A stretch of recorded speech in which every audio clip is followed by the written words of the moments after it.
In 1974 in Rochester, New York, Jim Palmeri had a vision and a dream to put on the biggest and best disc golf tournament there was, and he succeeded in flying colors.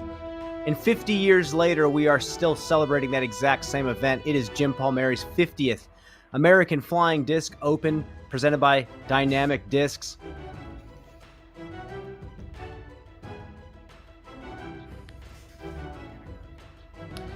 We are here in Rochester, New York at the Parma Park Disc Golf Course. Let's take a look at the current conditions. 71 degrees, humidity at 95%. We're pretty much playing in a cloud right now. Wind 8 miles an hour. Direction of the wind is north, but calm. It was a rainy morning, a muddy morning, but now for the MPO division, we have slightly different conditions. Canna, a solution for growth and bloom. In the booth now, Brian Earhart and Nate Perkins. Nate, the band is back together. We are talking disc golf. Parma, give us your thoughts. You walked the ground this morning. It's my first time checking out the course, Brian, and it's just an honor to be a part of such a historic event. You had to double check my eyes when I first saw that it was the 50th annual Flying Disc Open, and what a special course. It really is a healthy mix of open par fours with some OB in the rough, and then some really tight, really difficult par threes, Brian. Well, a player that a lot of people are looking forward to watching maneuver these fairways is Japan's Manabu Kajiyama. Currently, in regards to PDGA player rating, he is the highest rated player in the world right now at 1056. Doesn't play as many tournaments as a lot of our touring professionals in the States right now, but Japan national champion numerous times. I believe he's only lost 2 national championships since he started playing in 2006, and he won yet again this year. Nate, you and I have both played with Manabu over the years. He has been around a long time. What do you have for the people who have not seen him play yet?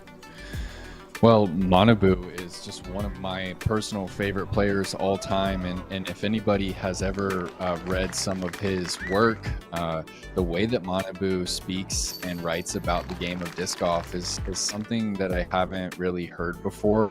He kind of sees the game as kind of a martial art, and this man works 3 jobs back home in Fukuoka, Japan. And then after the 3 jobs are done, will he go out to the field and he will dedicate his time to improving his throw.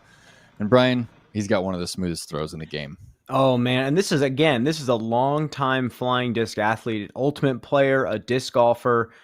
This is a guy that was competing with the best in the world in 2006, competing alongside Dave Feldberg, Barry Schultz, Ken Climo. I mean, this guy has seen a lot, and he's playing alongside Matty O, who's in a very similar position. So we are in for a treat during round number 1. On the other side of the coin, a player who is still yet to prove himself truly on the Disc Golf Pro Tour that's been making waves, him and his brother both, but now it's Ezra Robinson. Nate, you and I both noticed it at the Ledgestone Open. Ezra is coming into his own as an athlete, and not just the power is there now, it is the intention behind the power, and we're watching another superstar evolve right in front of us. Yeah, absolutely. I think DDO was the first time this season that we really saw Ezra break into the top 10. Taking 6th place here. We were all kind of wondering if that was just, a one-time thing, if he could really continue that. And he has been trending in the right direction, Brian. Wow, what a shot. Was that putter there on the island and at the country club? And here we flash forward to the Des Moines Challenge. Here's his approach on hole 2. That windy day there in Iowa. Goes on to get 3rd place, Brian. It's the intention, like I said. For a long time, we have both known that his power was there, the speed was there, but now it seems like he is truly directing the disc down the fairway. I mean, we watched that putter hyzer flip on hole number 16 at the country club, and now all over the place At Northwood Black, he was filleting fairways with almost perfect efficiency. Him and his brother both are helping to kind of push that bar forward for the modern era of disc golf in the MPO division. Cannot wait to see him play against two of these longtime veterans of the sport.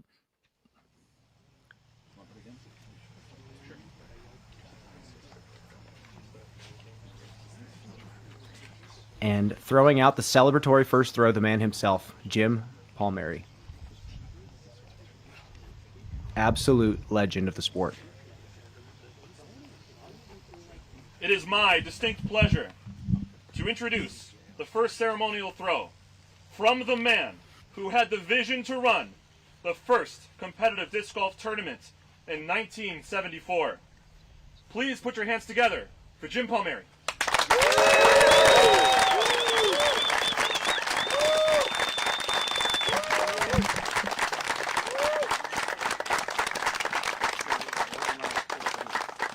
Come on over here. Yeah. Head on over there to the tee pad there and throw whichever one you like. Okay. Back in the early 70s, my brother introduced me. Matter of fact, it was Mother's Day, 1970. Introduced me to a frisbee, and he was discussing how badly I could throw back and forth. So he taught me, but we decided we had to stand about this far apart, and we were playing catch. And I always like to make games, so I decided, hey, John, let's throw both at the same time, but try to make the other person touch both discs at the same time. You know, to time your throw. And so the very first day I learned frisbee, I invented double disc court. It was a lot of fun. And just shortly after that, I had a family picnic at Green Lake State Park in Syracuse, and my sister came over and said, "Hey, dinner's ready. We got to go back." You know. So we walking back, but you don't just walk with a frisbee. So I said to my brother, "Hey, I bet you I can get it to that tree in fewer throws than you." And he goes, "Well, how are we going to know we're at the tree?" And I said, "At this length from the tree." And I said, "Okay." So we both did it in 3. So well, we got to break the tie. We picked another tree. Both did it in 3. We got to break this tie. So I looked around, and there was a little kid's playground with a sandbox. I said, "Okay, who can get it in the sandbox in fewer throws? But first, you got to go to the left of that tree." And I said, "Like a dog leg in golf." And then it hit me. I said, "Hey, John, we're playing golf." And I like to play golf a lot, but I couldn't afford it or anything. When I discovered I could play with my frisbee, so from that point on, for 4 years, we did a lot of frisbee. We had a Tuesday night meet every Tuesday night, and we played double disc court and disc golf. So we discovered that, and then somebody brought an IFA newsletter and said, "Hey, somebody set up a frisbee golf course in Devon, PA." And I said, "Hey, look, they're playing our game in Pennsylvania. We have to have a big tournament next year to see who's playing this game." I said, "Who's going to come to Rochester?" They said, "Play frisbee." They'll stay home and play frisbee. "Now we'll get a good prize. We'll give a car away for first prize." They thought I was nuts. Well, they were right. But at any rate, it did work out. Dan Roddick won the car, and he got invited to work at Whammo, and he kind of liked me for giving him a brand new car. And we just kept on playing from that point on.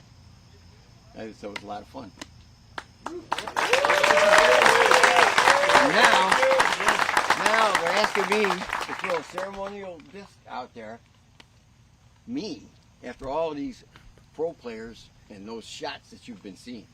So please don't expect too much. The CPI All-Star was by far the best disc on the market in its early 70s. It was one of the best discs that you could use. And the people that came to the 1974 tournament that didn't have them wonder what the heck they were. They were still using the pro models. Some of them switched to the CPI that very day. Others were, they stayed with their pro model. But it, certainly being the best disc on the market doesn't compare to the golf disc that has evolved.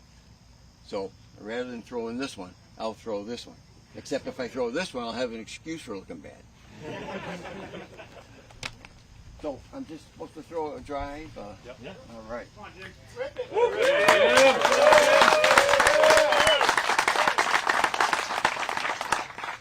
Please don't get your expectations. 81 years old. I got to make my own excuses. Palmeri on 1.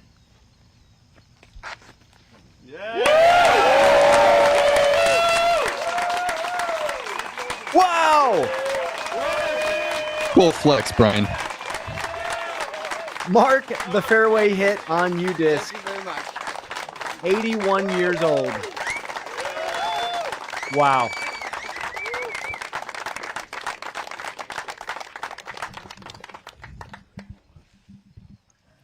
I'm inspired, Nate. Let's take another look at this drive. Wow.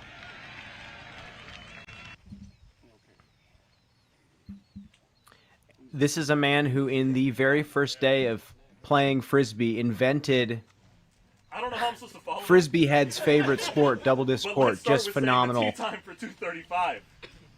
From the Jim Palmeri American Flying Disc Open, presented by Dynamic Discs. First off the tee, Arundecoy, New York, Dan Traub.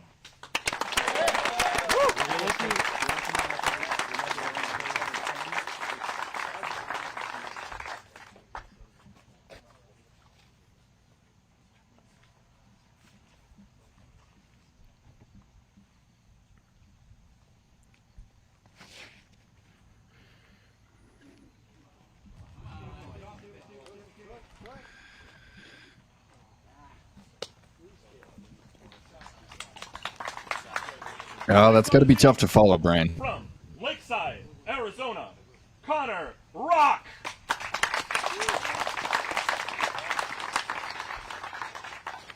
Connor Rock, young player in the running for Rookie of the Year. Seen him out on the road pretty much all season long.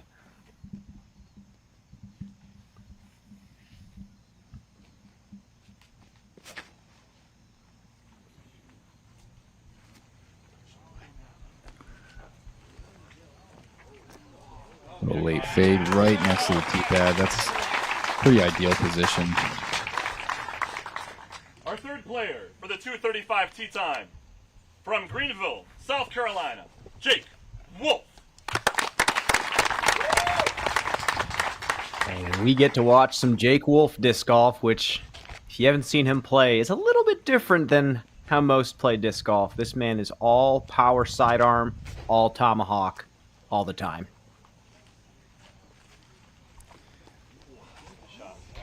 Yeah, and that's ideal.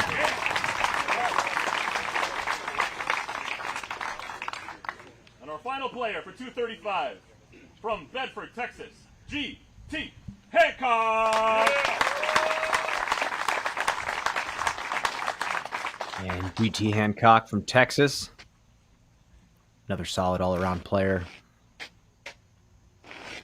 600-foot par 4 funnels into a mouth. Players then have to make a decision whether or not to attack the green.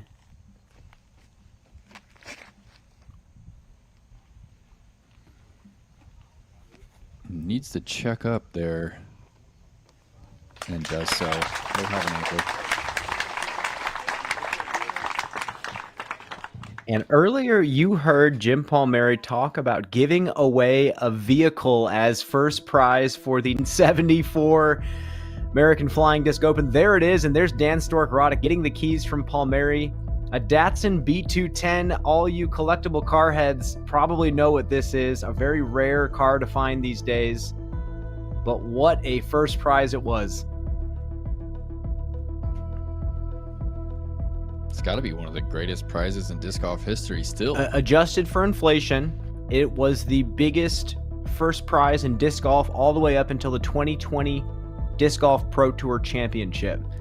Wow. And Palmeri bought it with his own money because he believed in this sport so much, and also because he mentioned that he was a little stubborn at the time. They were going to give a car away. Some other storylines we have to talk about here in Rochester. Again, this is the 50th iteration of this tournament. Just phenomenal, the resilience of the club up here in Rochester.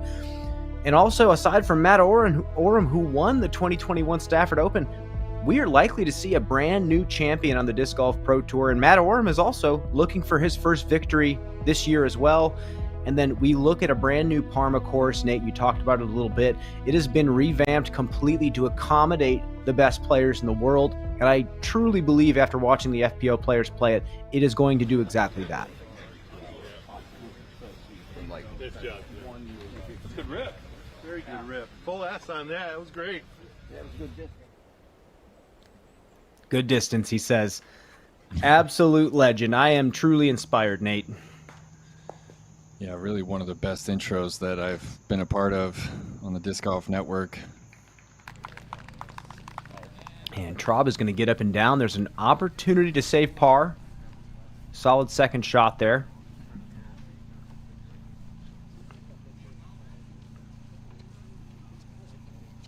Thoughts on this first hole, Nate? What are the players looking to do here? Oh, it's such a technical opening hole. I mean, you really don't need a ton of distance off the tee. You really need about 300 to get to this landing zone. Right near that short pad is the ideal position. You can see GT is just short and off to the left, and now he's going to have to choose to either go inside near this OB or go with a wide saver. And then, of course, you're throwing over this little OB creek. Very difficult. Hancock is giving respect to this lie. It's not easy to throw this inside shot.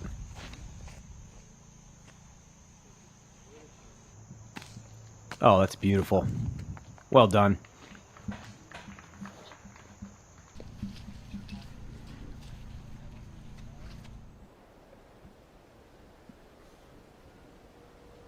And you know, Nate, I want to ask you again. I mean, this is right before the World Championships in Vermont. A lot of players are already here. What have you gathered from the players on the ground in regards to, you know, why they're here? Is it mainly just points? Is it money? Is it experience?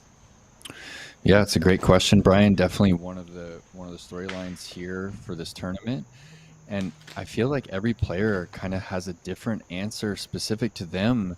Some players just don't want to take the week off. They feel like their chances of playing well at Worlds will increase if they play a tournament right before. Other players actually want to try and make some money this weekend. And then, of course, there are some players that think that this is their time to get a DGBT title. And Connor Rock, another one of those players that can do it. A beautiful forehand. Nice and smooth. I mean, yeah, you look at a lot of these contracts that some of these younger players have, and the bonuses you can even get for winning a Pro Tour event is huge. You know, the exposure you get is very valuable to the company that you play for. So a lot of young players looking to just pad their wallets. And this is just the reality of touring on the Disc Golf Pro Tour. Not everybody's signing those giant contracts. Early on check-in on the leaderboard, Zach Sisson. 3 under par through 7. Calvin Caldwell finishes the round at 3 under. Nate, you've seen this course. What do you think the hot scores are going to be? What is the pace that is going to get set? Well, Brian, there's a lot of really attackable par 4s, but the par 3s are just so challenging. They've backed him up from, you know, that 300 to 320 range back into 380 to 400 through the tight woods. And those are holes where you can rack up bogeys easily. I feel with the wet conditions, wet tee pads, that somewhere in the 7 to 9 range is going to be hot today. A reasonable pace, and if Zach can continue on, that is not out of the picture for him. Just have to see how this course shakes up. The variety is high out here. Now Traub.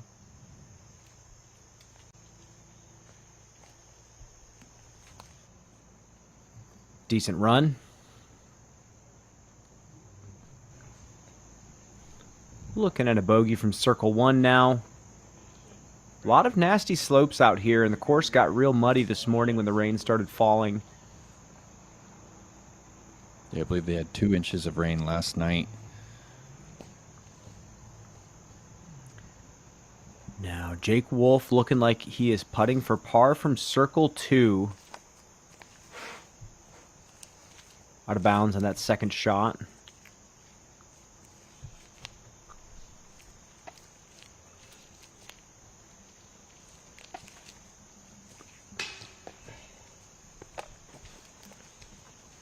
And he's going to start out, unfortunately, with a bogey.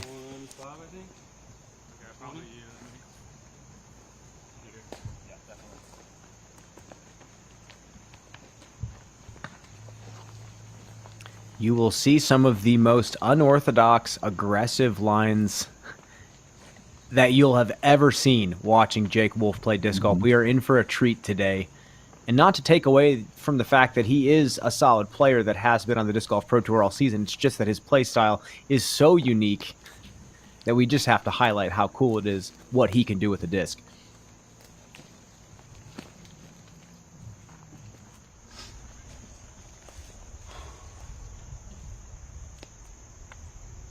Now Hancock for a birdie from 20.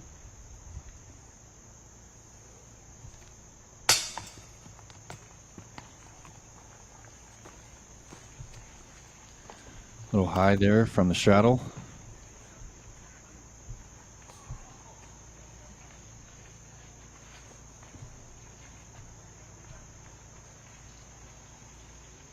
And now Connor Rock for birdie.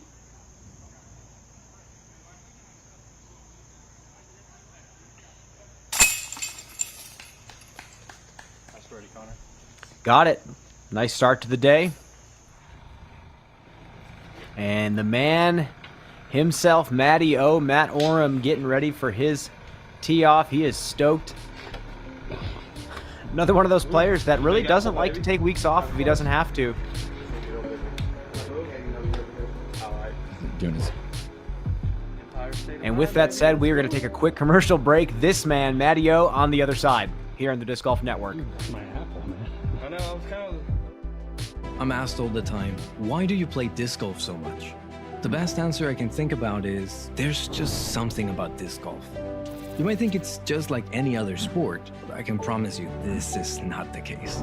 Disc golf is the walking nature, the closing of your computer, the discipline that it requires, that sound of those chains. I don't know what it is. The whole world should have the opportunity to try it. Let's grow the sport. My name is Ricky Wysocki. I founded the Saki Bomb Foundation as a nonprofit organization committed to growing the sport of disc golf with America's youth. The foundation's First Putt initiative puts 50 discs and 1 portable basket in the hands of PE teachers across the United States at no cost to the school. We've already sent First Putt packages to schools in all 50 states with the generous support from our sponsors. If you want to be a part of this movement, visit SakiBombFoundation.org. Thank you for growing the sport of disc golf with us. So the Slammer, it doesn't fly as far as the Harp, but that's exactly what I designed it for. It was designed for me to be able to throw hard with the real severe angles, a lot of flex shots, and it's a unique spot in the bag. So that's why I think it's becoming so popular.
You want to play through?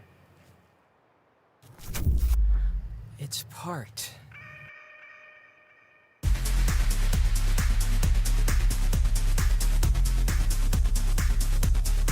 There's something about sand that reminds us of ourselves. What were once great stones have been ground down over years and years into something so small. But sand also shows us that everything we do matters, and that together, even our smallest actions can create great dunes. Because little by little, a little becomes a lot.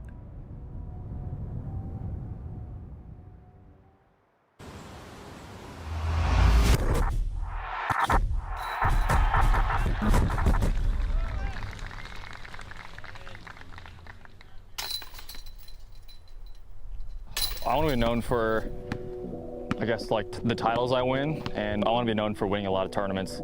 And hopefully I get to a point where I can be dominant in an era. But with so many people coming up in the game, so hard to stay consistent at the top. We haven't really seen that in a long time. So that's kind of my goal, is to set the new standard for this generation.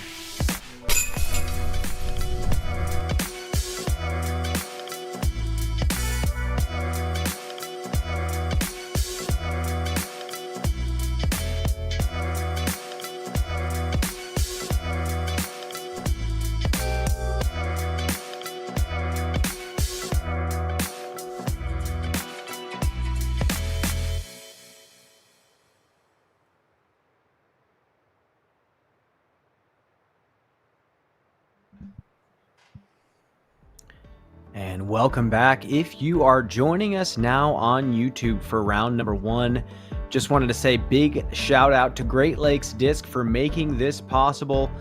Head on over to greatlakesdisc.com and save 15% on your order with them with the code DGPT. The code is live now through Thursday, August 31st. Make sure to go pick up some great stuff from Great Lakes Disc. And last week at the Great Lakes Open, Simon Lizotte was your champion. It was electric out there. Nate, what do you pick up and remember from that week? I mean, this is one of the premier courses on tour as far as what type of shots you need to even score birdies out here. And for Simon to get to that 30 under par mark in just a 3-round event, one of his best overall performances of his career so far.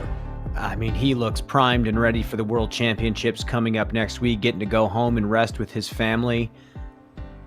We are looking forward to seeing him out there.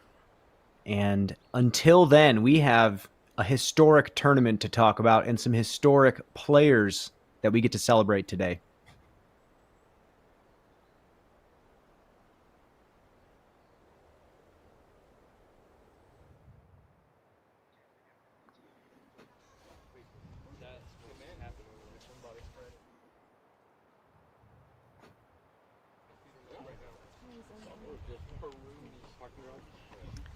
Matty O talking with Bobby Jones, the 4th member of the card. I said there were 2 legendary players, but I wanted to save the best for last. This is a legend in New York disc golf. Cannot wait to see him play. For our 2:35 tee time, Jim Palmeri, American Flying Disc Open, presented by Dynamic Discs. Please put your hands together from Rochester, New York, Bobby Jones!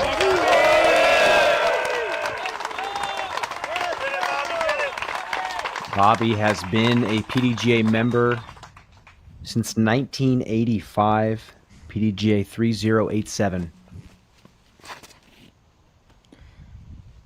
Oh, not a bad flip. Plenty of pace, needs to check up. And it does.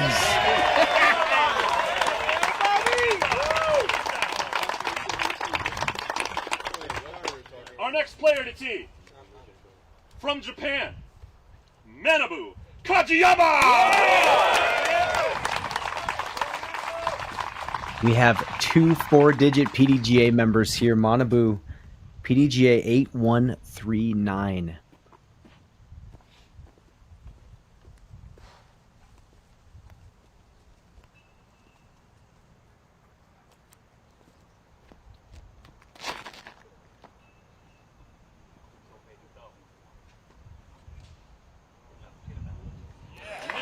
Was leaking left, catches a stray branch, and he is safe.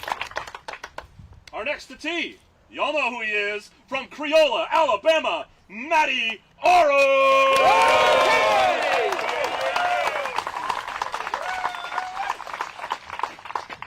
It feels like every disc golf community, north, south, east, west, wants to claim Matt Oram as one of their own. He is a fan favorite, that's for sure. He's going with a pretty conservative forehand right here, and that's in play. And the final player on our feature card today, from Lawrenceville, Georgia, Ezra Robinson!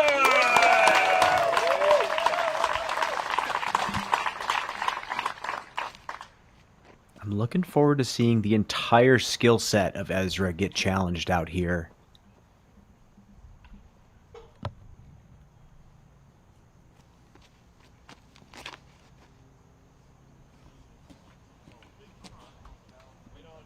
Yeah, needs a little help here.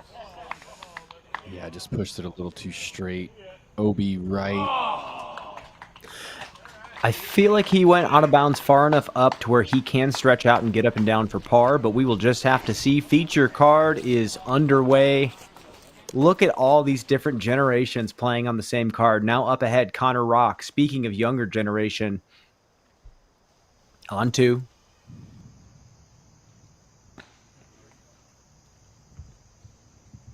Yeah, obstructed putt right there. Let's take a look at this UDisc course close-up, Nate. Yeah, first established in 2004, just 9 holes. But this year, things look completely different. The club has been preparing for their opportunity to shine on the tour. And it is a beauty of a course, par 63, 8,800 feet. So considerably short, Brian. I'm not sure if that's the shortest course on the tour this season, but it has to be close.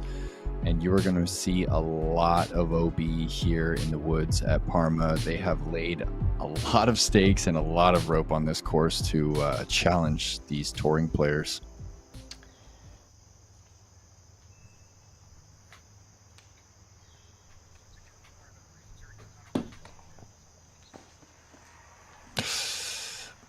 Man, from circle's edge, kicks off right.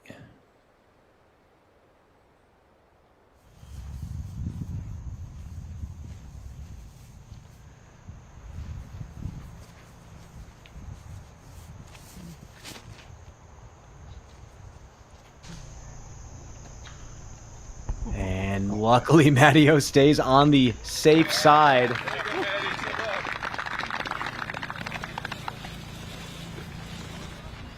What a fortunate little kiss right there. He knows it.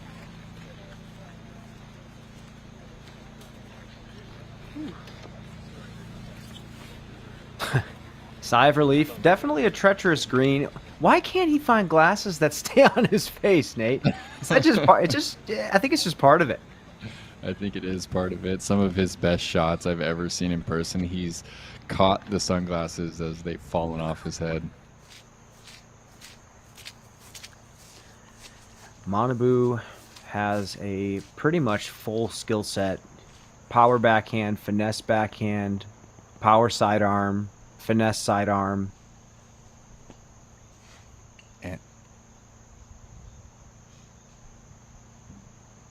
And he's pinched off on this left side.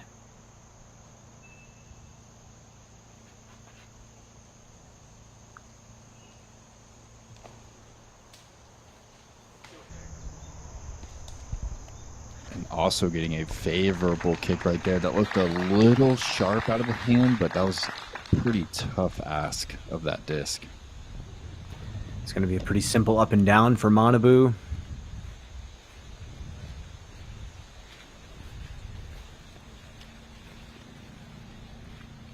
The man is an absolute joy to play disc golf with. You kind of get pushed in a very positive way mentally and physically just having him on the card. And I've heard the same thing for this man, Bobby Jones. I needed this, dude. You're killing me, Smalls.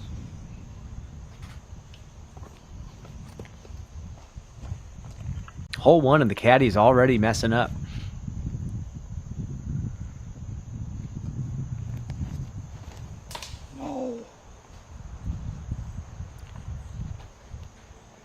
that was worst case early release right there. I'm not sure. I think he pushed through that corner. It's the green flag.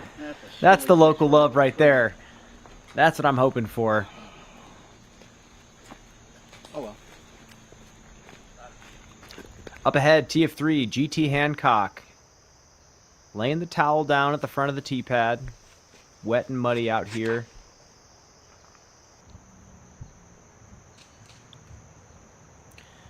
This is a tough 440-foot par 3. It's a hard push hyzer. Disc has to get riding left right away.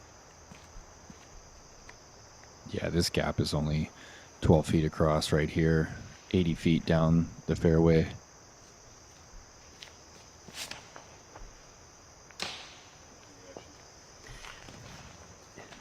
How is the line on 3? Is it a feasible line? Is it something that... Actually, we'll get back to it when this lead card gets up there. Ezra Robinson now approach to get up and down.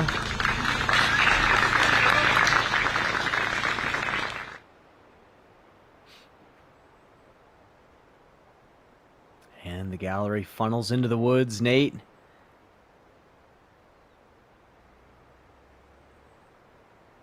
Yeah, just got to spend the morning down there, Brian. Pretty pleasant park to walk around, and you said it during the Canada current conditions. It's like playing in a cloud.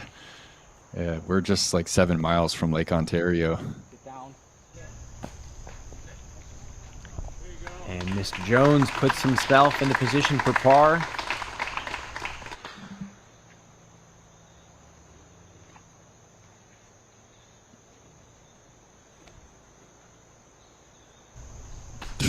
Little nose up floater right there, Brian.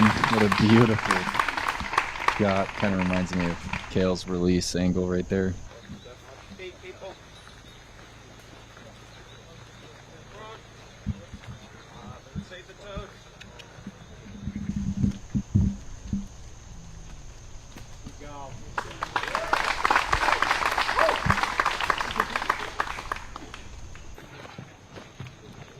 Anybody care for a dip?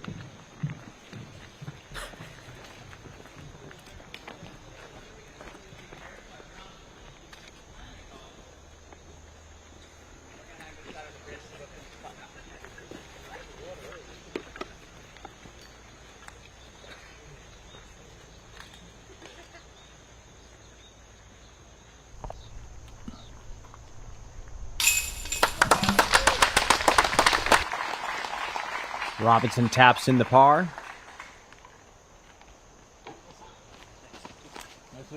Thanks, sir.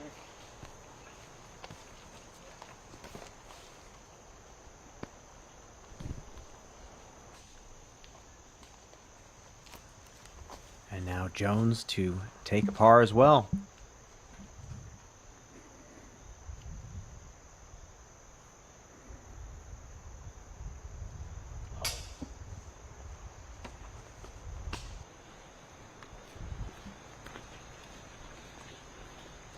Tough start there.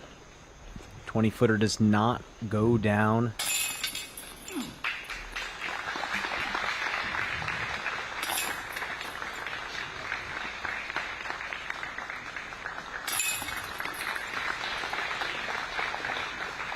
And they will move on to the technical hole number 2. Take a quick look at the scores here. Calvin Caldwell still at the top. 3 under par total. Zach Sisson has gone down to 2 under par. A little bit of a log jam right now. Nate, what are your thoughts on this course in regards to scoring? Is there a situation where the back scores harder than the front, vice versa? Yeah, it's an even mix, I would say. The par 3s are equally challenging on both sides. I think that the middle section of the course is where we're going to see a lot of the scoring on kind of those par 4s in the meadow. And well, look at that, Brian, that name, Rick Steeler. He was on tour with us for a couple years, and this is his hometown.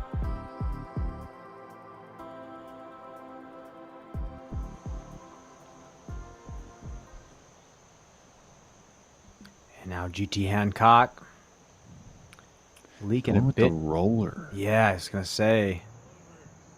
The grass is really lush in this point of the course. Roller's not going to have as much zip to him.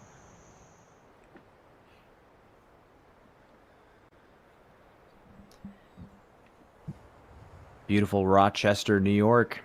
Got to thank Flight Factory for this fantastic coverage in the sky. Nate, you're not wrong. This area of New York is just beautiful. I think everyone thinks about the big city lights when they think about the state of New York, but there are so many gorgeous areas that we have yet to explore as disc golfers. Yeah, it's a nice place to find ourselves, and we spoke about it this morning. The rest of the country, Brian, is just really having a tough time with the temperature and the humidity, and I think this is one of the only pockets of the United States right now that isn't reaching record-breaking highs.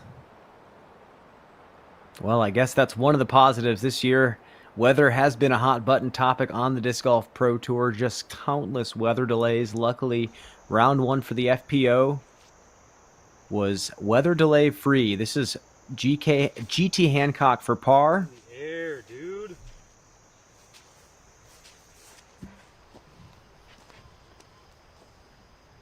And now Manabu up ahead on 2.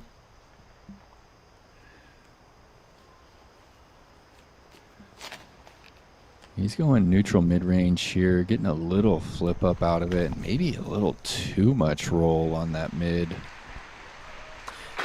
He advanced a decent amount. But yeah, a little straight. We always talk about the 05 World Championships with Matty O, but in the 2007 European Open, it goes Ken Climo first, Dave Feldberg second, Manabu Kajiyama third place, all the way back in 07. These guys have been good forever.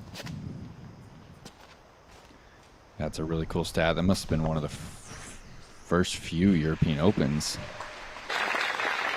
And Matteo actually speeds things up a bit and peers that line. This is such a demanding line, Brian, and they've actually wrapped the OB around the circle here.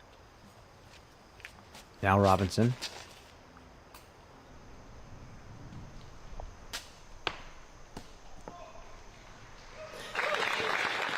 That's fine.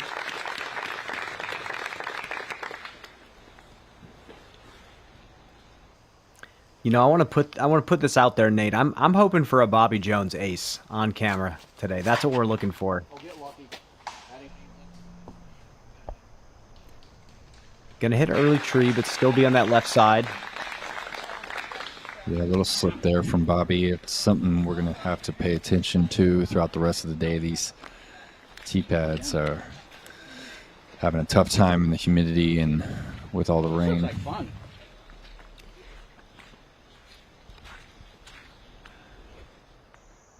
Up ahead to Connor Rock for par. Still a decent amount of work to do.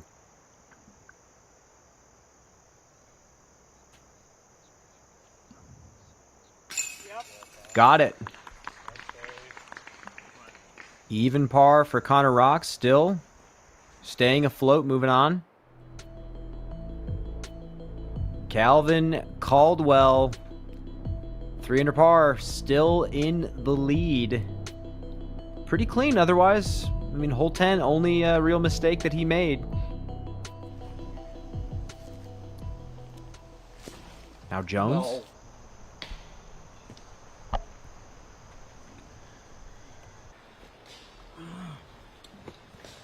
Great swing. Nate, these fairways are brutal. Yeah, there's one specific line on a lot of these par threes that are in the woods, and if you're off in the rough, it's a tough course to scramble on. Yeah, a lot of golf left.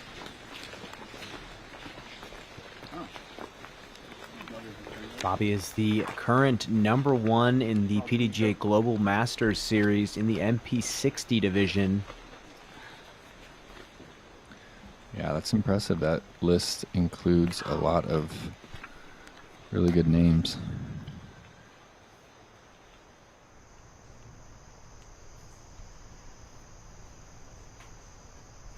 There's the tree. Yeah. Made a run at it from outside circle 1. Still 15 feet away. Now Jake Wolf on 4.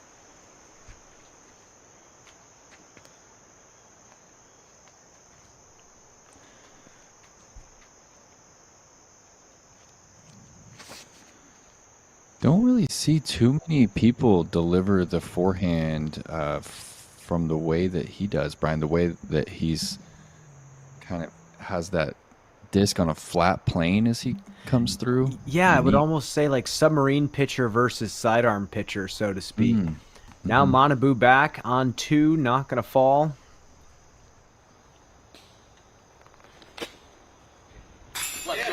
Yes, sir.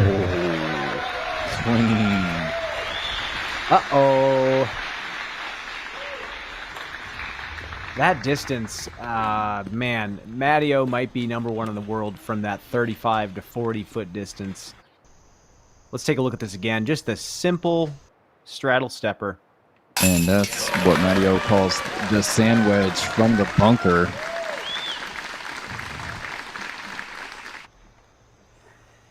And he's loving it. He's loving the cameras.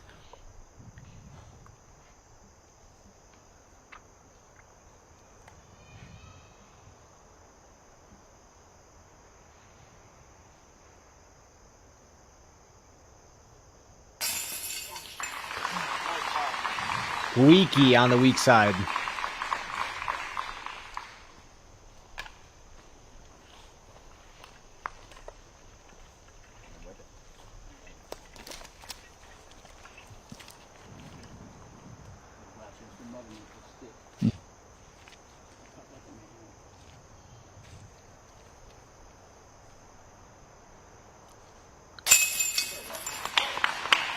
There it is.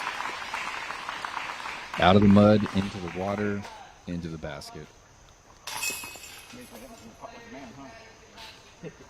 And Robinson's going to tap in the par.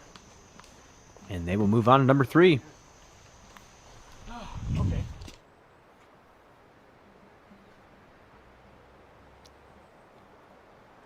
We're flying over the gallery right now. It just shows you the different terrain that we work with here at Parma. We have some styles of golf that vary, seems like hole to hole. We have some East Coast style woods golf. We have some Midwestern style park golf. We even have some like Texas wide open golf as well, Nate. Yeah, it's a healthy mix of holes here, and it's pretty flat for the most part. There's just enough undulation to make things interesting.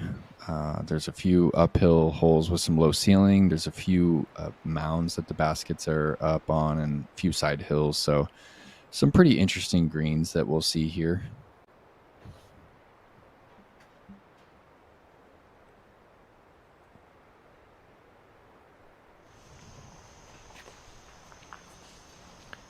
And it sounds like the tee pads are still a little bit muddy, getting some intel that the players are really cautious about what they're throwing off of right now. Nate, when you left the course, were they still pretty bad?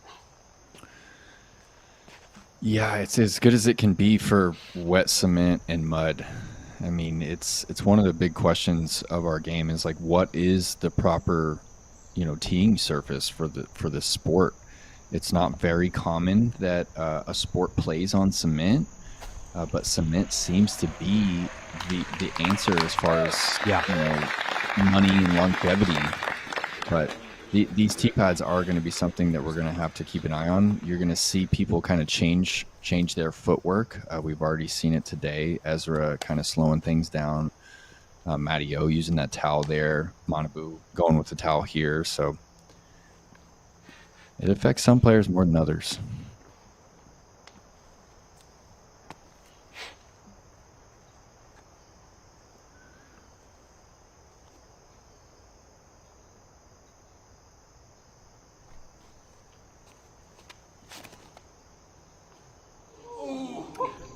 Ooh, snakes through the right side and kicks him back to the middle. You could definitely see the tentative nature on the footwork there for Manabu. Now up ahead, Connor Rock. That needs to hold, and it's fading out. There is some OB there. Okay, Ooh. checks up short of it. Some saplings to deal with there, so the shot's not going to be standard. Now Ezra. 12 speed here from Ezra, going with the hyzer flip. Oh yeah, that's out the gap clean. See, that is what is so tough about this hole. You have to cut it so much tighter than you think. You do, and you have to fade in front of that grouping of trees if you want to look. And it's there for the circle's edge putt or the circle 2 putt. I haven't quite seen the putt drop in. Well, Bobby Jones put a big move on that one out there. He's going to have a look. If you need something else to The energy is electric out here. And let's take a look up ahead, Jake Wolf.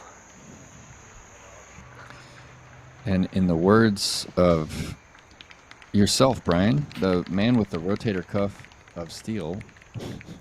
Man, you know, you got to give him props for being on the Disc Golf Pro Tour all season long and staying in condition to throw shots like this every single time. I mean, you always hear, you know, as we look at the gallery kind of walking down the fairway on this beautiful Flight Factory drone flyover, you have to wonder how long he's going to be able to do it for. But really, I can't condemn a player like him because I'm not going through that process of recovery. I'm not taking care of the shoulder the same way.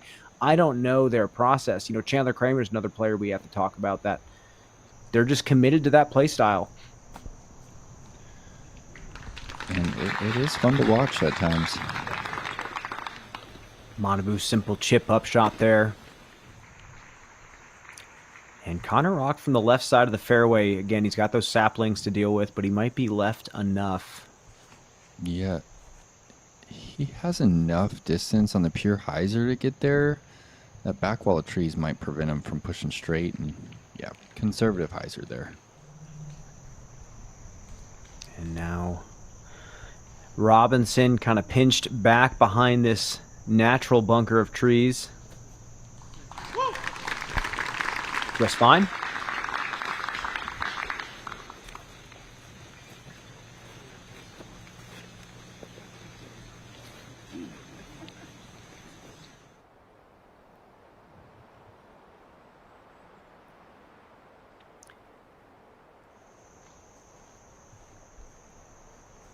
Just at the edge of circle 2 now for MPO. Oh. We're on, Brian. And that one is Tua to the corner. We're going to call that 3rd and 15, Brian. Man, I think if he hits one more of those, he's going to start yelling Tiger Woods. And when he gets in that phase, it's game over. 65-footer. Giving the people what they came for. One more time, dropping it on the weak side. Beautiful. And this is how MPO functions, man. I feel like he loves the momentum so much. And if he wins this tournament in fashion like he's doing right now and he's still playing like this, Worlds is going to be scary. Come on, get it. Let's go. Oh.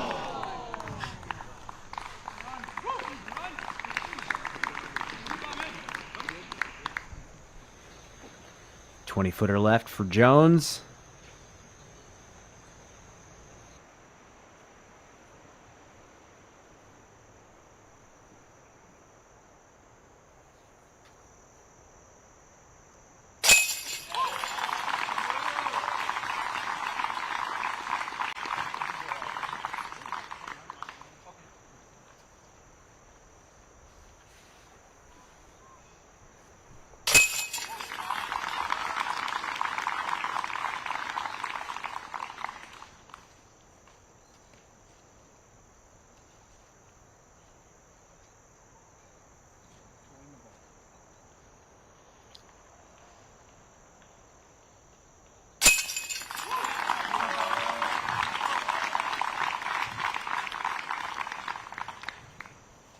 Bobby. Getting in his rhythm now.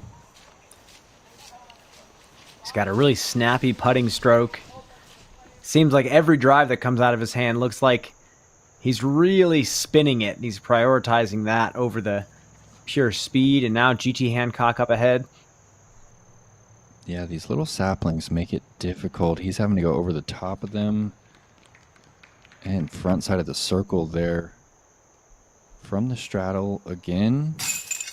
Oh, yeah, makes the correction. That's a quality birdie right there on the 4th. And with that, we are going to take a quick commercial break here on the Disc Golf Network. We'll see you more for action on the other side.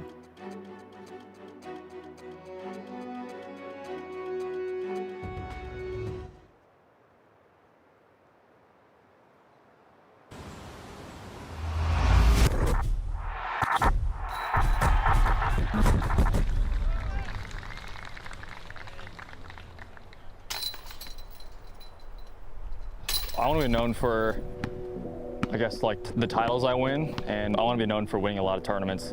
And you know, hopefully I get to a point where I can be dominant in an era. But with so many people coming up in the game, it's so hard to stay consistent at the top. You know, we haven't really seen that in a long time. So yeah, that's kind of my goal, is to set the new standard for this generation.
At Discraft, we don't wait to see what the future holds. We build it.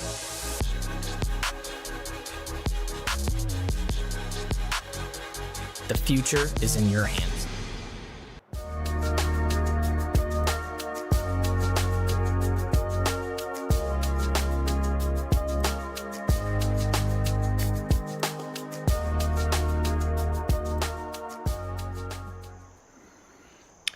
Welcome back. Hole number 4, Matt Oram. 815-foot par 4. Look at this shape. Just holding that 12 speed over. That's the best drive we've seen. Perfect position.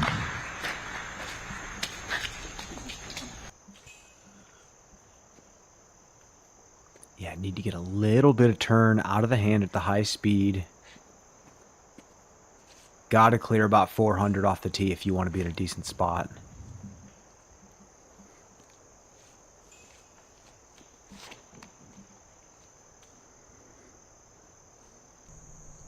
And that's holding turn. Gorgeous. Well thrown.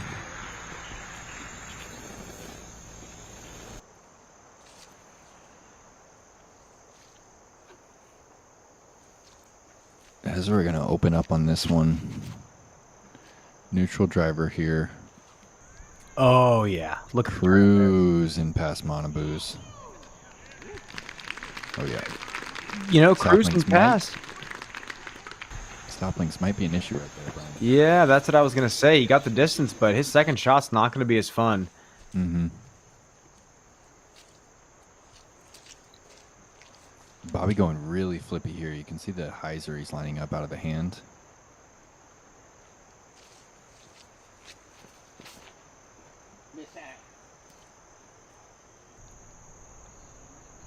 Oh, he was close to getting the full flight. And he got the green. He's on the left side.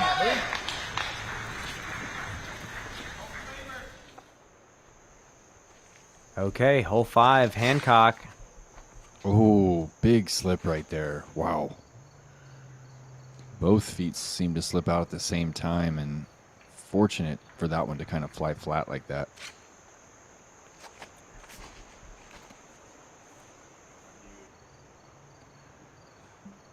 Just a little drop back. Gorgeous little pan around the corner. It's fun to watch, Brian. It just sometimes doesn't feel like I'm watching the same game. It's so cool, but it's hard to relate to it. You know, I've never thrown a tomahawk like that before. I've thrown it when I've been deep in the woods. Mm-hmm. It's just a phenomenal skill to have in certain situations.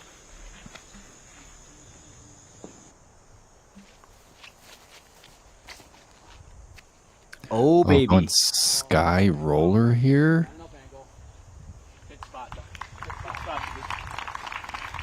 Bobby's having fun. Bobby's trying to drop some highlights for the fans. I know that for a fact. Now Connor Rock on 5 after seeing the slip. See, he's just so timid right there in the footwork, Brian. You could see that he was concerned after watching GT slip. Puts the towel down, but the footwork just isn't the same. Okay, Manabu right in the middle of the fairway. Probably just over 400 into the green here. Was that a slip as well? Couldn't quite tell. Yeah, definitely early release there. Catches the tree. I think he might have kicked OB left.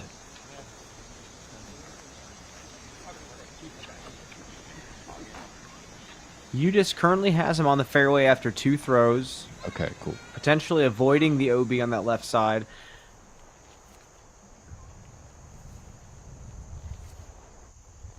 Matteo just inside 400 here.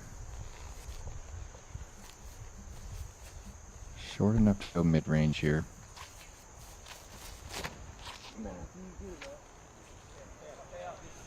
Yeah, didn't give it the life. Seems like, you know, after round 1, players are going to be testing the ground, testing the terrain, feeling it out. And tomorrow we could see a lot more standstills if the ground is just this bad.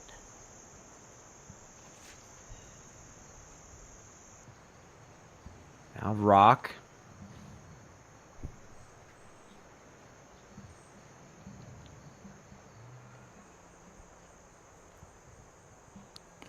Ezra with a little window here. Probably 340 into the green. Kaiser to the front side of the circle.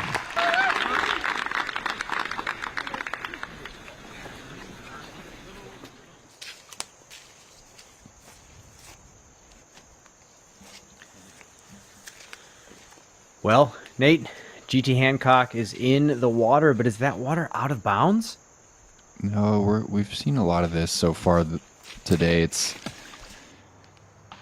casual water, and you know the player has the opportunity to play from either just directly in it or from behind it, and you can see GT goes with the full run up into the standing water and doesn't pay off for him. Oh, you didn't turn it over, you moron. Get lucky. Get lucky. You know, Brian, some players really like to let you know how they feel about their own shots, and Bobby is one of those players.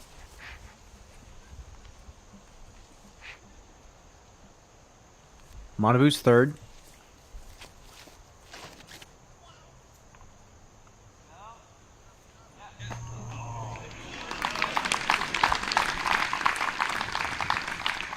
Decent kick, just inside circle 1.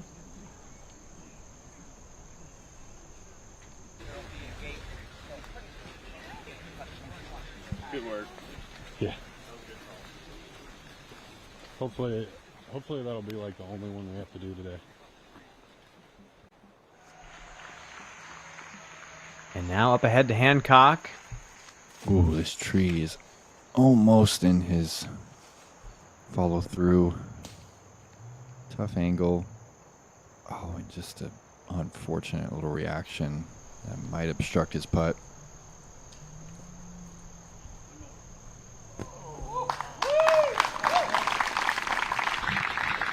Easy par.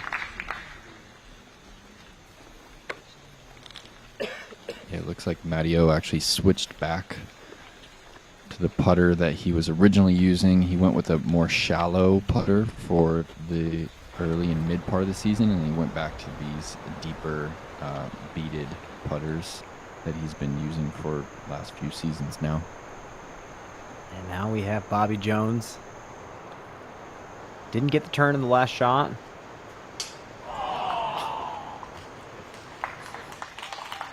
Oh, man, the hometown crowd wants it, Nate. They want to see some fireworks. Yeah, Bobby's living in every shot. Love to see it. Let's take a look at another camera angle here. That man wants to walk that disc in.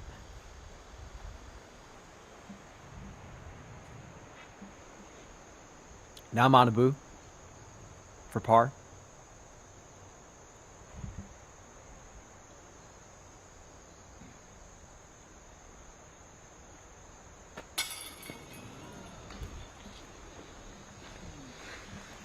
Not gonna fall.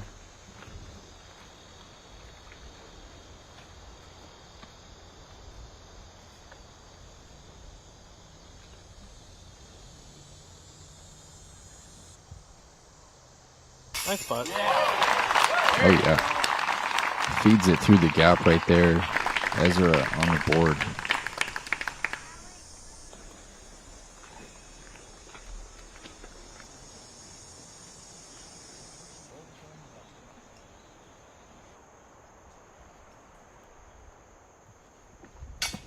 Could you not move?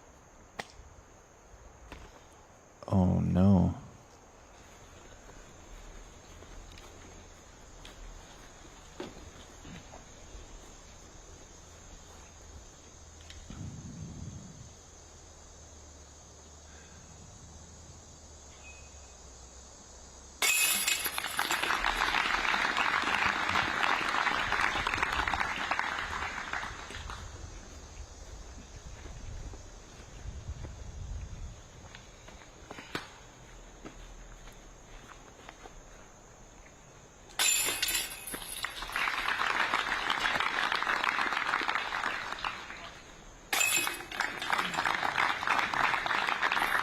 And you know what, Nate? It's not easy to be playing with a gallery and camera crews and whatnot.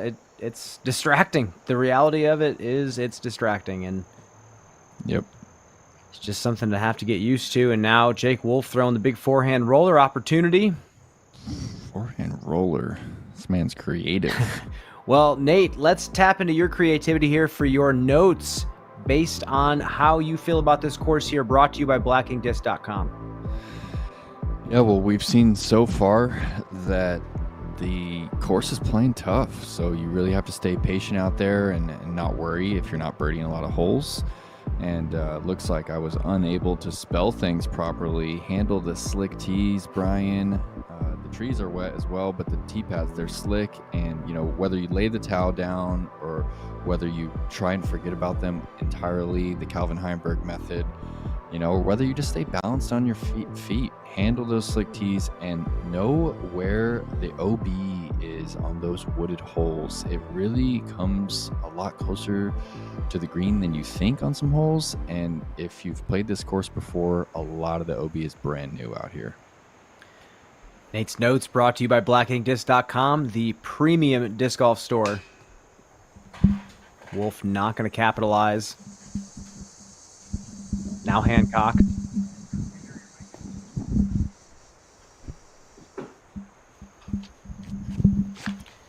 And now back to Robinson on 5. This needs to go a long way and then get left. And that got a ways up the fairway, but kicked right. Still possibilities for birdie.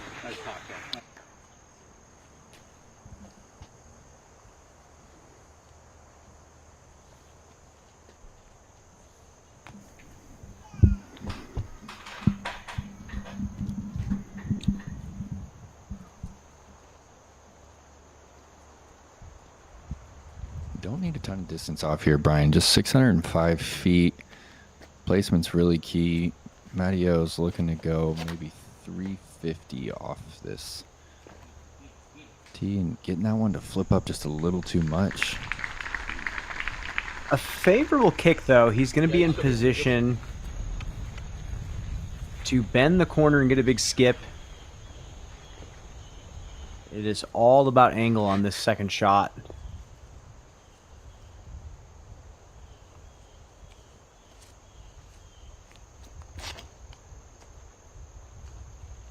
Yep, same miss right there. Stable driver, and Manabu's just getting on top of that one. Really coming across his body, and that's going to be right in the middle of the casual water.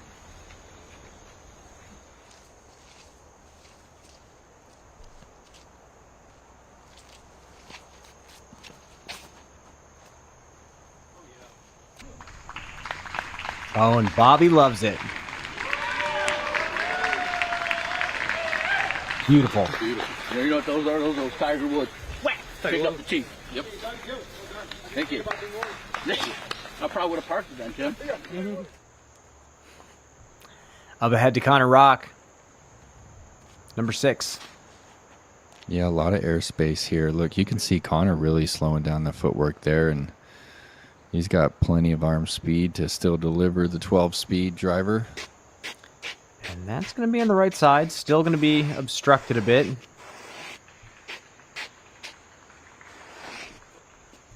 These rounds are really frustrating. You have to take your time on every single tee shot and pick your spot on the pad.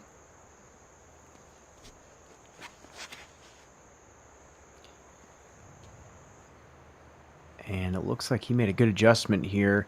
Sometimes it's just, you know, as these tournaments go on and the tee pads get slicker and slicker, the first 2 or 3 feet of the tee pad begin to be kind of off limits. You start to plant farther and farther back on the pad. Yeah.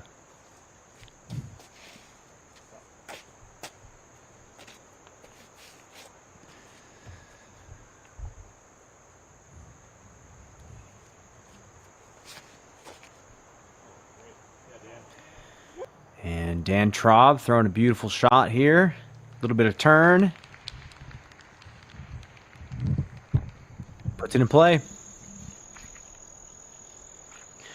So what's the scoop here, Nate? Is he having to play behind his disc? Does he get relief? What is the talk on the ground right now?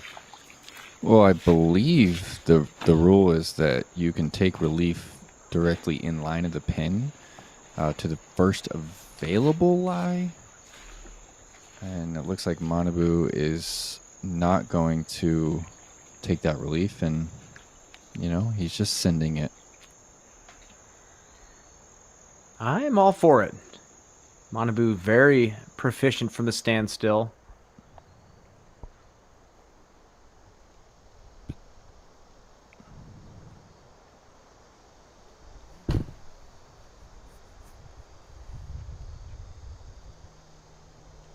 Going roller. That's standing up. And curling just too quick. He wanted a long cut roller on that one. Yep. Aggressive play. Certainly aggressive from the standstill. Matteo, much better angle here. Still has to go driver into this green.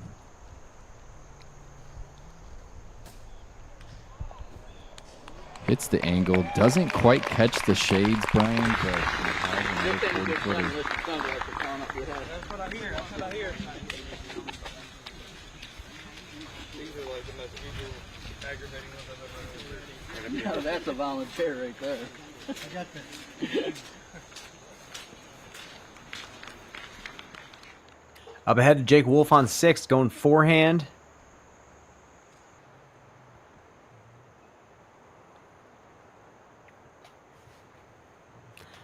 Going to be pinned off on that right side. Not optimal. You'd rather be a bit more left for a better angle.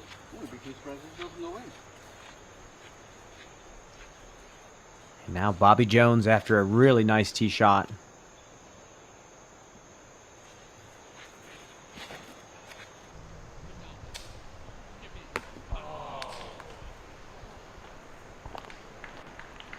doesn't quite get the result that he wants, but still advances the fairway a decent amount.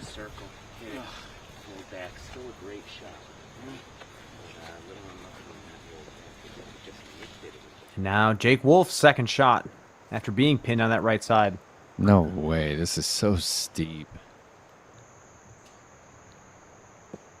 To even attempt that with the towering mature tree right in front of you, Brian. It's just a fastball, Nate. All right, now we have Robinson from the standstill.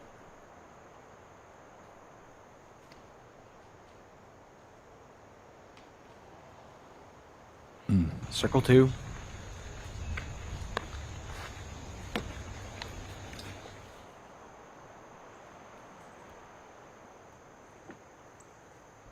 Now Rock's second shot. Opting to go with this wide Anheuser and just slides it into the circle. What control there, Brian. I guess that's one way to do it. You could also throw the tomahawk, but, you know, if you don't have it, that's on you. It looked like the obvious route to the pin was that low ceiling shot, but he saw something out there wide. 20-footer awaits for Connor Rock, and now back to the feature card. Hot round right now is only 4 under. Levi Hancock through 14 holes. Matt Orm is already 2.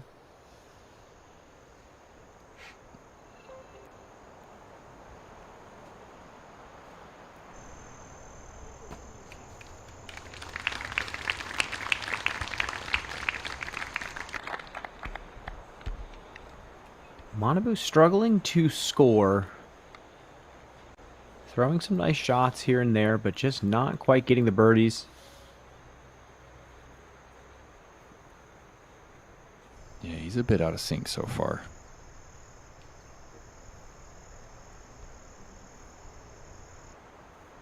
Bobby, long look at birdie here.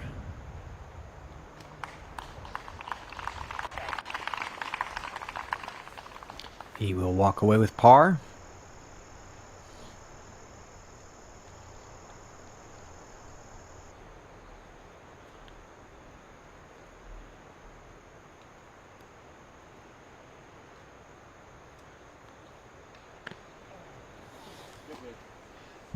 As we're from just outside circle 2.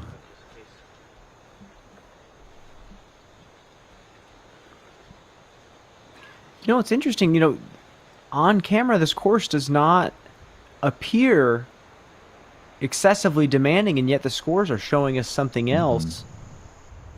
See if Matt Orm can give us some hope. Here's another birdie opportunity.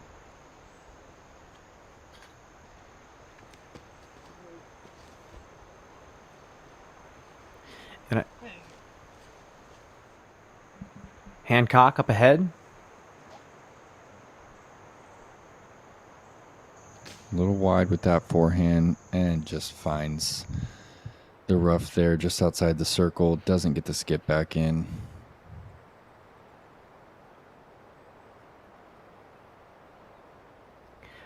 Back to what I was saying, I'm not necessarily saying the course is straightforward as an easy. These are holes that these players have seen before, and it's interesting to not see as many birdies coming out, especially with how short the course is. Just a testament to how unique the angles are, I suppose.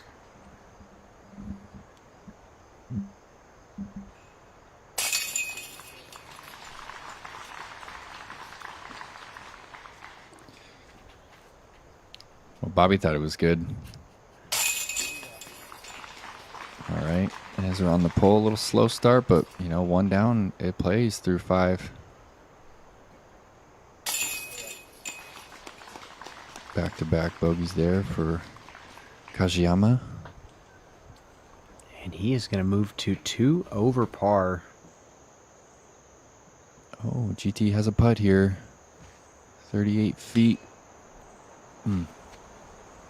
And Brian, those flags are just dead calm.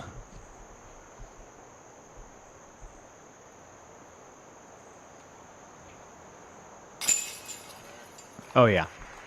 That's a great birdie from Connor. power drive, pins off to the right side, but throws a gorgeous turnover. And with that, let's fly hole number 6, Nate. Yeah, playing is one of the easier holes on the course and one of the few holes that's actually playing under par, and just 665 feet. It's not really the distance that's the issue. It's this approach to the green here. There's a ton of airspace off the tee. You really want to rip one and fly it out into that 400 to 450 foot range. And then this little awkward pinch right here with these low ceiling trees on the right. And then this rough that we just saw GT putt out of right there. That kind of creates the difficulty here as you approach. And wind is down, so we really should see these players open up on this big Anheuser line. Another scenic drone flyover brought to you by Flight Factory, showcasing the beauty here at Parma.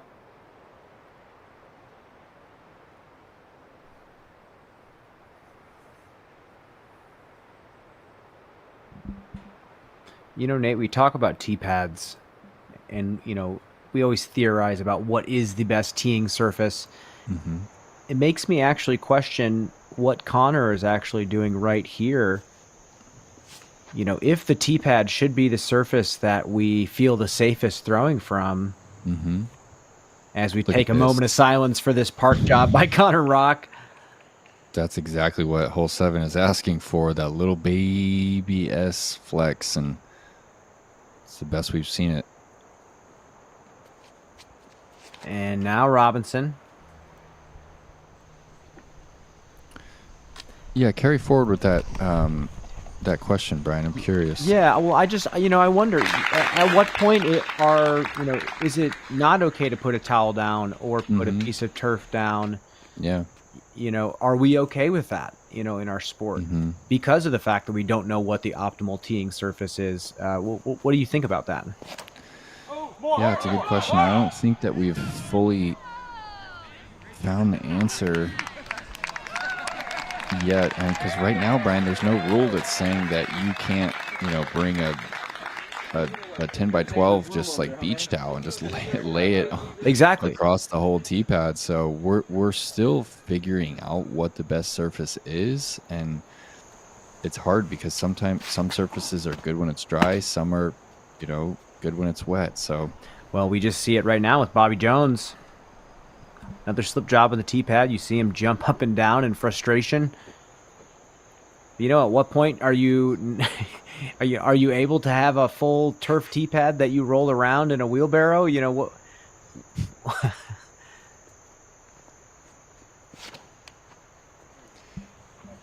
Like our tournament's going to turn into BYOT? Like, is it already BYOT? Bring your own turf. Bring your own towel. Lay it down.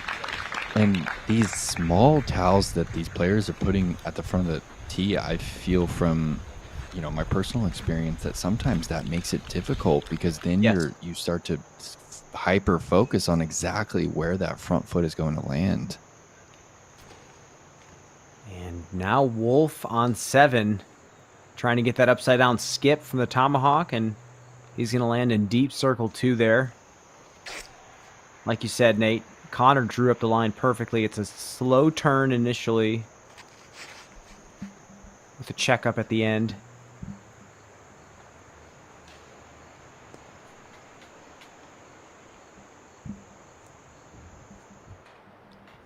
Fairway.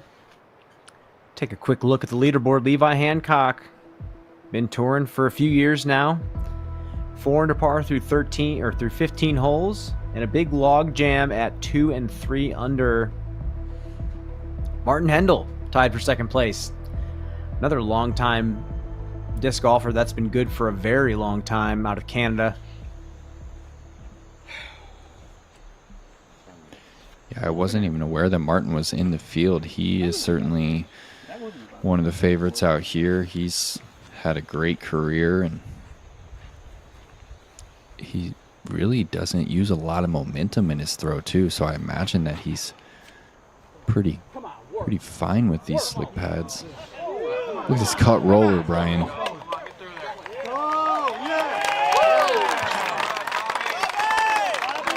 Really finishes hard off the left side, but the fans love it. Couple degrees away from actually standing up fully.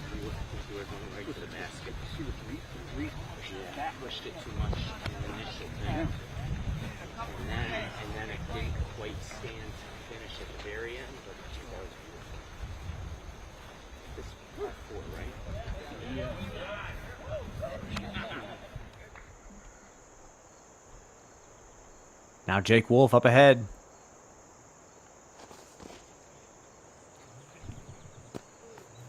Oh, it seemed impossible from where he was at, but what a bid. And we have a few players in position to get up and down for birdie here.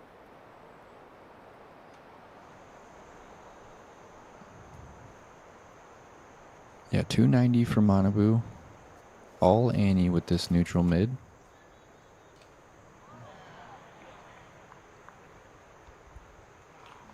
Who bleeds it a bit too far right, but still an opportunity. Nice shot, man. All right, so Just not entirely crisp today. We talk about intention. Haven't seen full intention from Manabu today in regards to the shot shaping. Now Hancock. Not going to fall.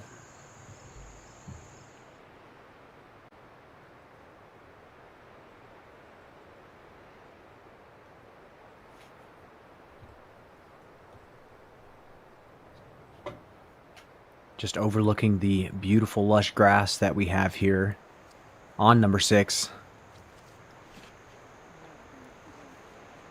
And look at the positioning here. He's far enough left. He's just going hyzer into the green. And that's going to be another 15-footer for Matteo for a birdie.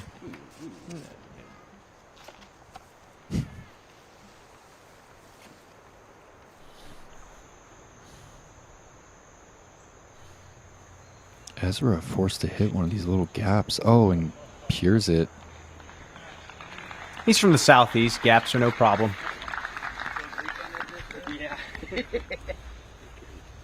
Curious the last time the Robinson brothers have split up and not played the same event. Well, his brother Isaac is doing great in the Disc Golf Pro Tour points right now. Isaac in a decent position, but still needs some points to move up. Looking for those extra strokes going into the Tour Championship. And really, momentum is huge for him, too. He's looking for that first big win. As is GT Hancock. Knocks it home from 20.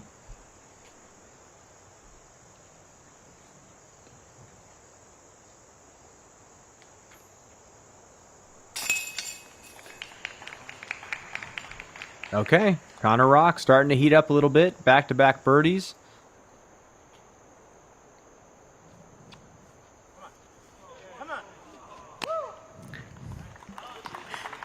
He really wants one, Brian, for the network.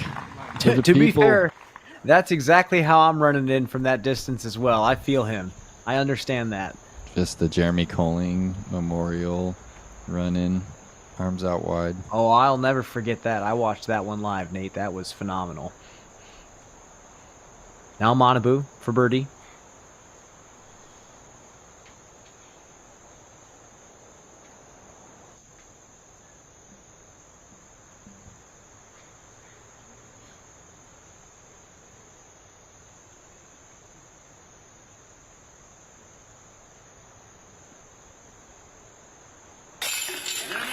There we go.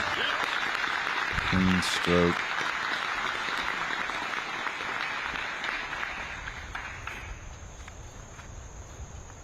First birdie of the day for the icon from Japan.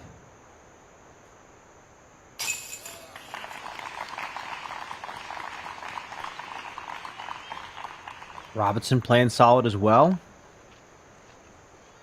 Grabs his second birdie of the round.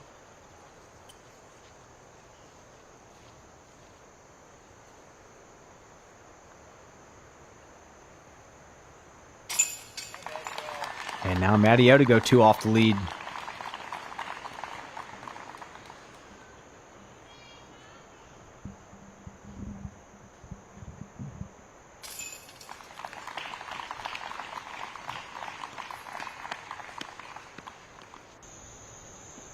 Let's take another look at that putt from Manabu Kajiyama. Yeah, he's kind of drawn a little bit more from the center. He used to really draw from that left hip, almost, like an Emerson Keats style putt. And now we jump up ahead to hole number 8. Connor Rock going forehand. Huge slope downhill on that right side. Yeah, this one, only 255. It is really easy to find that OB straight.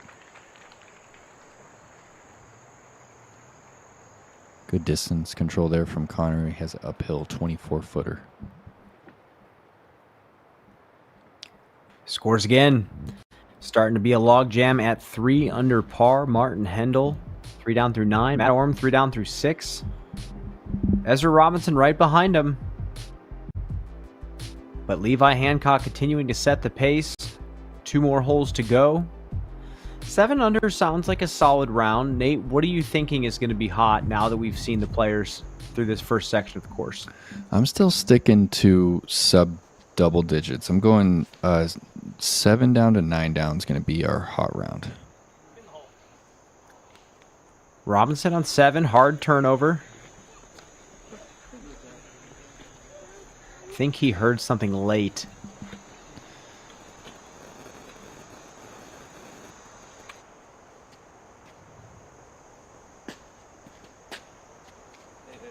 Have him listed as on the fairway by the Catch UDIS score. Occasionally we get BYOT. That's too good. Yeah, who knows? Maybe one day we'll get some T-pad caddies.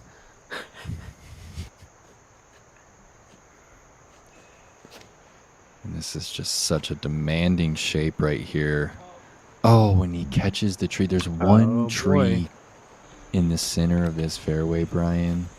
It's a big ash tree, and it's center cut, and he found it, and worst case kick. Patio finds himself out of bounds. And with that said, we talk about all these T-pads. The Disc Golf Pro Tour ops team, the local community, they are aware of this whenever the weather gets bad, and there's going to be measures taken to ensure that they're better tomorrow. And Manabu throws a very pretty turnover down that right side. Well done.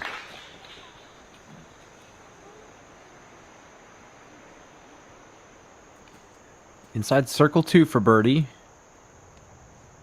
Oh yeah, Bobby's got the driver. Oh, Bobby, you're killing me. Get down.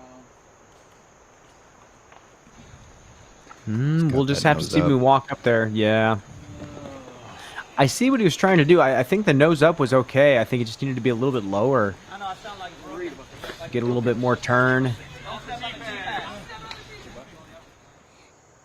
Now Hancock up ahead. Forehand. Again, just 255 on this little par 3. Yeah, well thrown. Got a little skip out of the grass. Now here's Hancock's putt for birdie.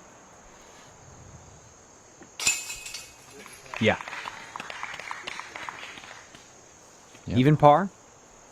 Hole 8 playing is one of the easiest on the course. Now Connor for birdie. A little perky there for Connor. I will say I like the way Connor Rock throws. I'm looking forward to seeing him throw more. Back to Bobby Jones, not happy with his result.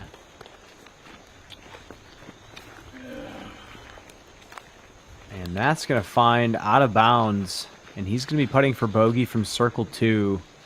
You can see the frustration.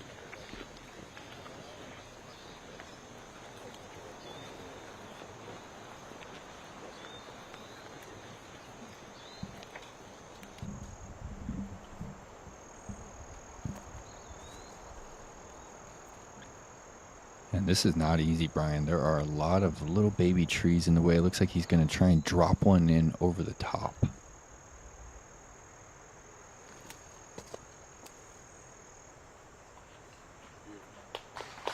Well done. Perfect.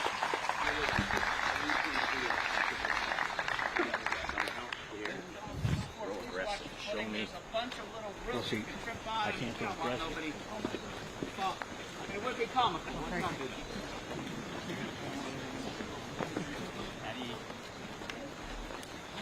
And the gallery continues to grow as we walk into the later part of this course. And with how rich the history is of disc golf and disc sports here in Rochester, I am not surprised.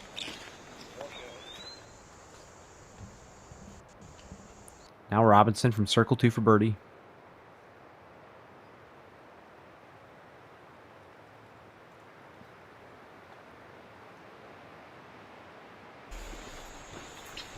And Robinson is going to be putting for par after that miss.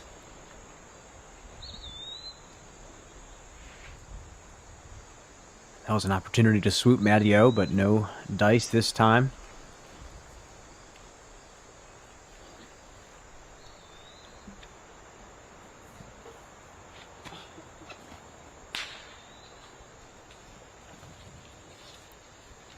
And Bobby not satisfied with a few shots on this hole. He's just going to have to tap in the double bogey and move on.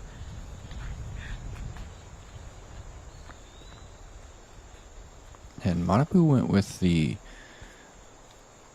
just Annie all the way in, Brian, and this was what he's left with. He didn't flex that disc at all, and he's going to have a circle 1 look.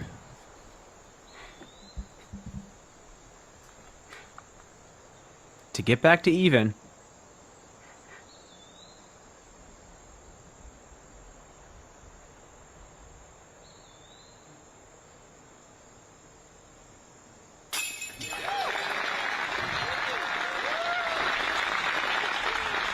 And he does.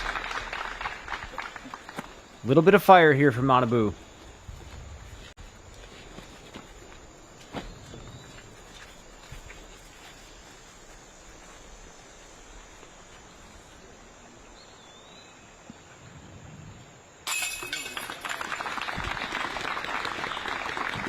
And Brian, you have to wonder what the manufacturer Prodigy is going to do with their team of stars. I mean, how many champions have we had from them this year? And there's no way they can hold on to all of them. Ezra Robinson, Isaac Robinson, Parker Welk, Gannon Burr. What are they going to do?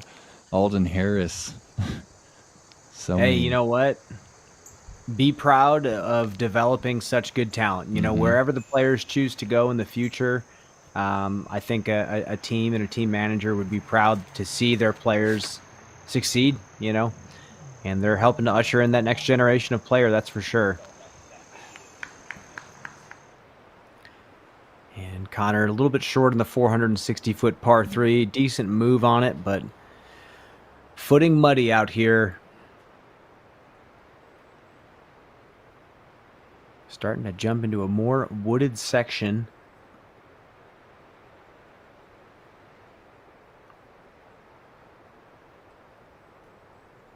Nate, you got some information this morning about how the city of Rochester works together with the local club here. And as we watch Hancock throw, I'd love to hear kind of what you've gathered of that partnership. Yeah, and this is one of the most demanding holes on the course as far as the distance. And yeah, Brian, some of the locals were telling me that they feel fortunate with how keyed in on this course that the city really is, and they know that the tour was coming, and so they brought a lot of people out here to help cut down some of the big mature trees that were a little too big for the club to handle. And that is a partnership forged over many, many years running this tournament. Spectators funneling into place. Now Manabu goes forehand with the slower disc here on 8.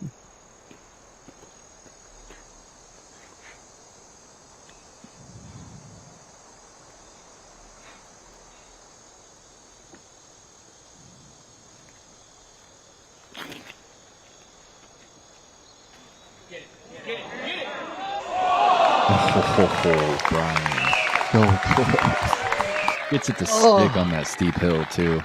Oh, I just caught my breath, Nate. I thought we were about to see an ace. Bullseye for Manabu Kajiyama.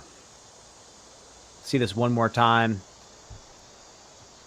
And this is going to be our halal guys spicy shot of the day. Little nose up flex there. Beautiful stuff. Halal guys, strive to delight each customer with unparalleled hospitality and mouth-watering food at great prices. And I suppose they also provide you with beautiful shots like Manabu's. Unfortunately, Ezra not going to have the same result, dragging that too far forward.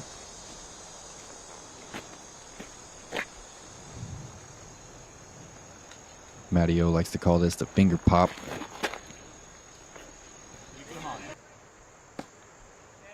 And Stick needs help. It's pretty common here on hole 8. Yeah, that's a nice roll. I mean, that's a weighted coin toss coming into that kind of slope with that kind of angle. And now forehand from Bobby Jones. First one of the day. I want that split grip. He likes it. No problem for Jones.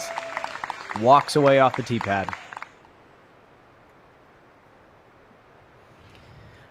Bobby Jones is said to be a mentor for many young players out in this Rochester area and just has given back to the sport in many different ways over decades of being involved.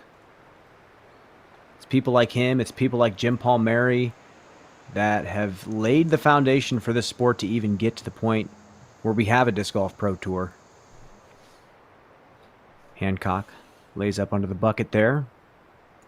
And now the gallery and lead card walk up to the green of 8.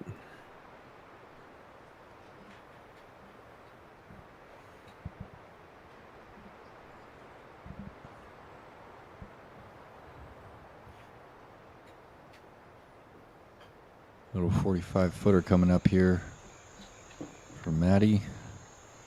Really don't want to draw a medal here and miss.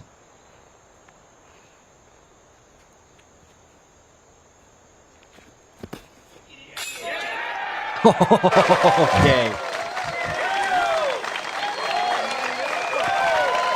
Clean. It's kind of the opposite of a fadeaway. Little putt jump, I like to call it. But let's roll this back one more time. Bam. On the pole. Didn't even need chains.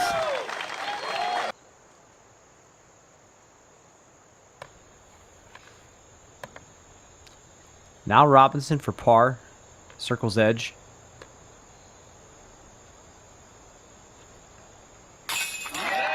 Yes, sir. Good putt.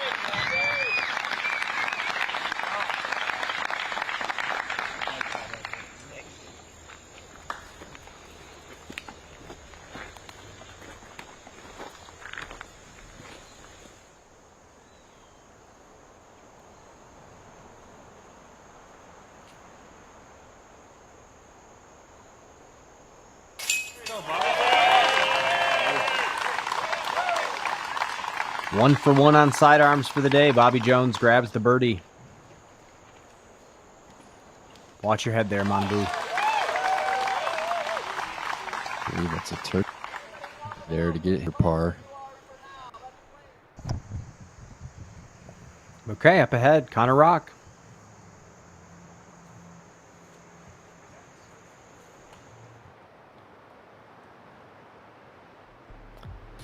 Taking a look here at the leaderboard, Levi Hancock continues to hang on to the lead. Martin Hendel 4 down through 10, chasing him down.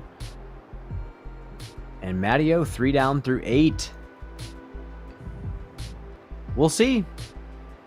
Again, Nate, I believe your guess is right. I think 7, 8, 9 is going to be what we see from someone. I still don't know who that person is yet. A lot of treachery out here on this course. And again, watched hole 17 get played this morning by the FPO.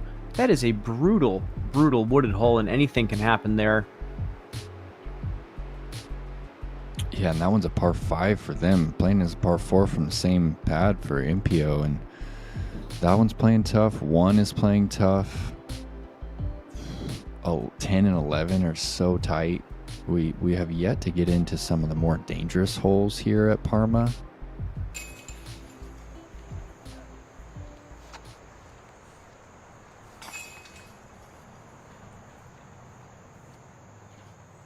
That's a solid front there from Connor, and a decent front there from Jake. Just the one bogey there on the first.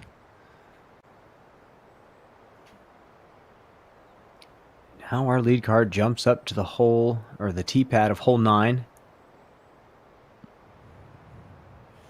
Manabu on a bit of a hot streak.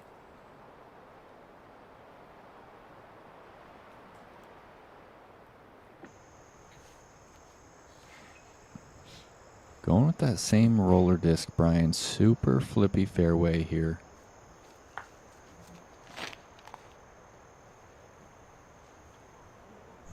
Oh, that's got to stay over. Yeah, same mistake. Going with the cut roller and just laying it down a bit too late, causing it to flip and tail out. I understand the roller here. Backhand seems like a safer option, but is the ceiling high enough for a backhand to get underneath? It's a really demanding shape. I mean, for an athlete like Heimberg, you know, he's going to send this all air. But it's 460, and you need to throw it maybe 10 feet off the ground at the highest. So just one of those special shapes in the game. Oh, yeah. Yeah, Mattio's going to get a little kick out to the middle. It's going to be a long, long look for birdie.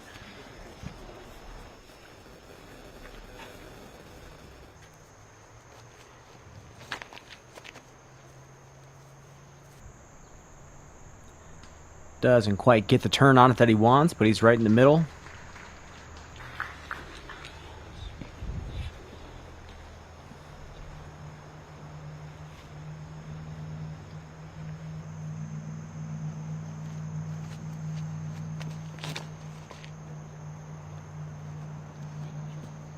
This late turn. Oh, and he kind of splits that. Into the circle. That's been high. Wow. Maybe 35 left. Wow.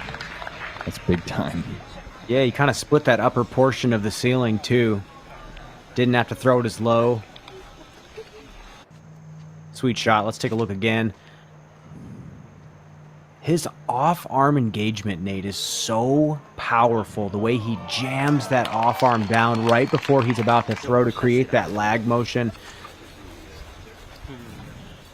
Wow. And that was something that me and you have talked about for a while with this guy. I mean, he's always thrown fast, but now he's throwing accurately with the speed. And you have to wonder, Brian, this has to be one of the first events where Ezra is coming into it feeling like a favorite. I mean, I'm sure the man believes he can win, but things are different with how the field is setting up this week. How do you feel like that affects a player's mentality coming into a Pro Tour event? Well, as Wolf lines up this shot, I have to say, Nate, sometimes it feels like you get swallowed up on the Disc Golf Pro Tour. You don't win. You don't find yourself in position to take down victories often. So to come out here at a silver event and give yourself a look to be the champion, I think it's only good for you. From even a psychological standpoint, gorgeous forehand from Jake Wolf. Perfect shot. He's tapping in a birdie.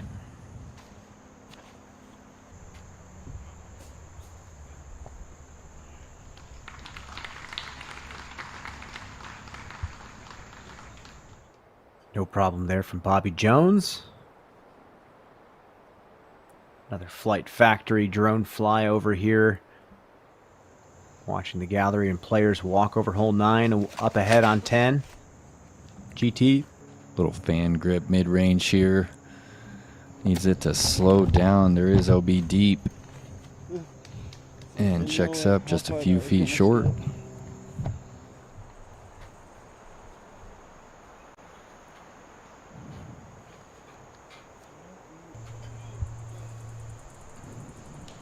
And Matteo might be laughing at himself for that one, but he's got 18 feet left for the par. It is so weird, Nate, how sometimes you watch pros, even from that distance, not get up and down. It's like missing a free throw in basketball. It happens. And Rock looking like he's not going to fail to do that. 10-footer. So Manabu didn't push too far into the rough.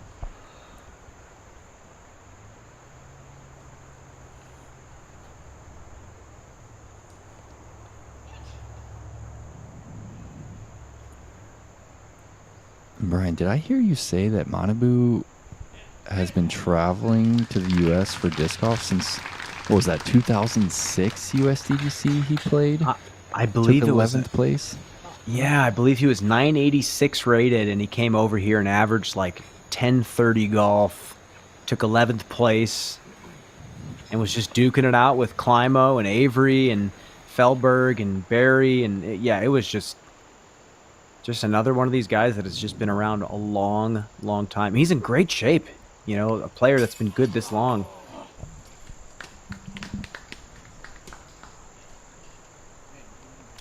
Robinson not going to capitalize there. Yeah, and that was for the rare birdie there on 9. And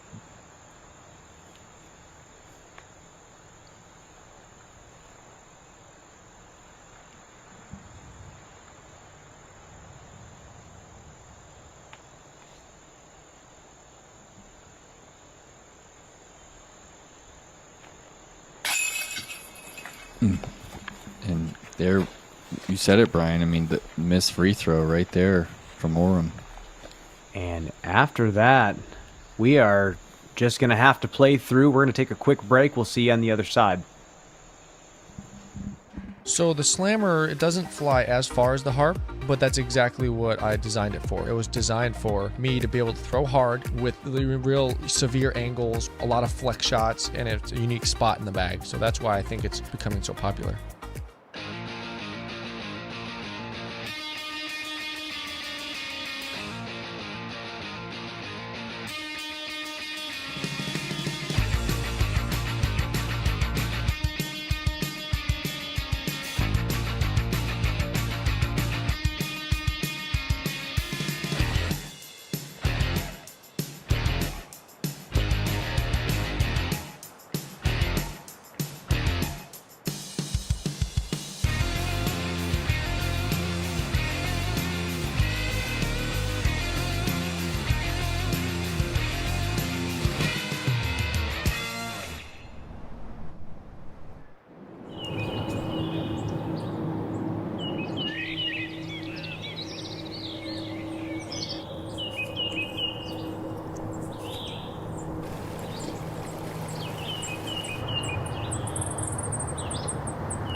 It's such a little change to the basket, but it makes such a significant difference.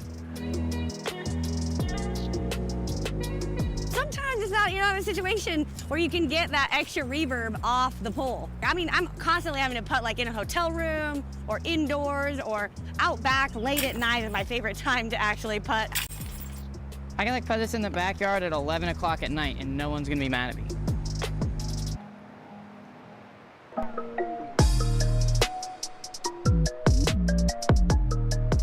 Great Lakes Disc, located in Grand Rapids, Michigan, is a fully stocked retail disc golf store that fulfills all of your disc golf needs. We carry all of the major manufacturers, accessories, and offer player and event sponsorship, along with tournament payout assistance. To learn more about Great Lakes Disc, visit greatlakesdisc.com. The Educational Disc Golf Experience is the leading nonprofit organization bringing disc golf to schools nationwide since 2003. EDGE provides age-appropriate discs, targets, and a classroom-linked curriculum which empower educators to teach the fundamentals of the sport. In EDGE's 20 years of existence, over 2 million youth have been introduced to this great lifetime activity. Be a part of the next chapter of disc golf. Support EDGE today. Welcome back. Now Manabu Kajiyama on the island, 10th.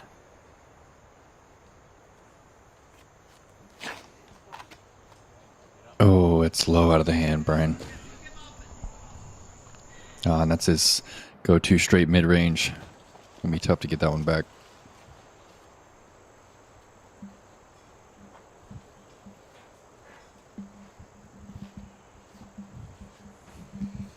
Throw it like a man, right, Dan? Throw it like a man.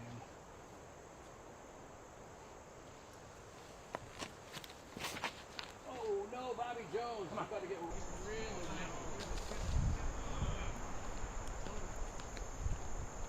And that's going to go in the water.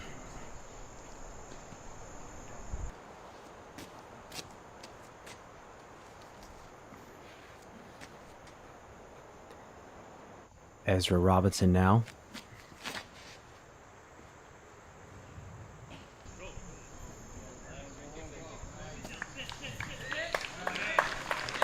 Pretty.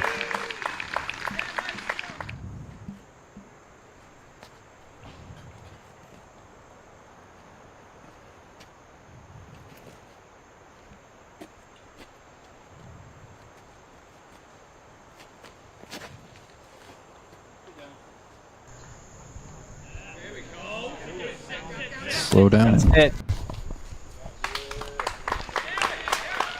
All right, checked up. Just a couple feet short. Button back at the water.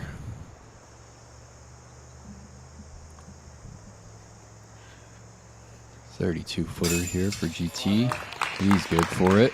Gets himself under par moving into this back nine. Such a short hole, but definitely causes some flutters of the heart, so to speak, Nate.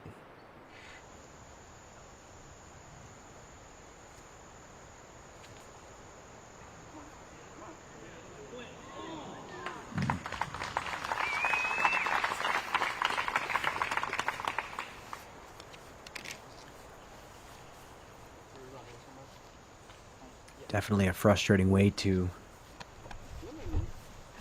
start out the back nine.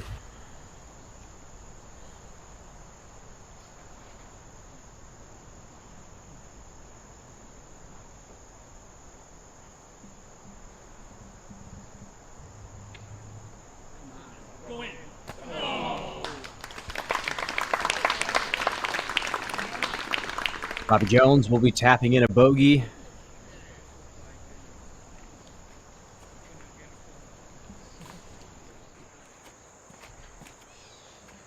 And now up ahead, Connor Rock yet again. It's probably the tightest hole in the course here, Brian. Number 11. They've moved back and to the right and created this weird pinch point. And if you're watching these tight wooded fairways on YouTube, you are watching for free, brought to you by Great Lakes Disc. Huge shout out to them for providing this coverage today. Head on over to greatlakesdisc.com to save 15% on your order with code DGPT. The code is available now until Thursday, August 31st. Thank you, Great Lakes Disc.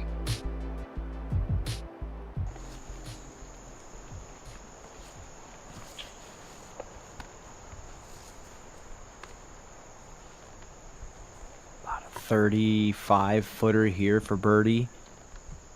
Staring back at the water.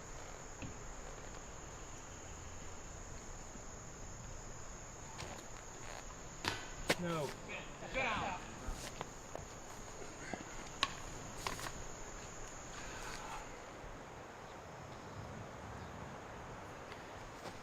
Now Connor's second on 11. No way.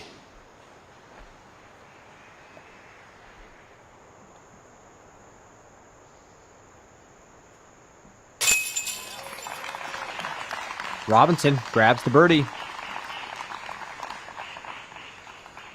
27-footer sticks. And after starting off pretty hot with the putter, back-to-back misses for Matt.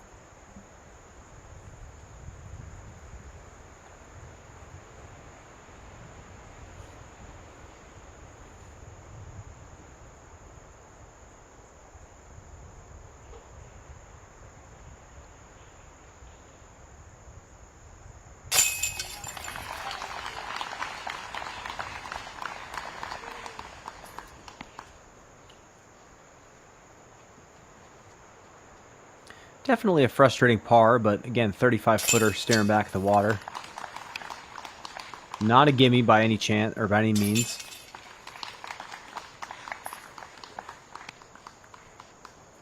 And the feature card will move on to hole number 11. And Nate, you were not kidding. That stretch tee pad makes this 11th hole so challenging.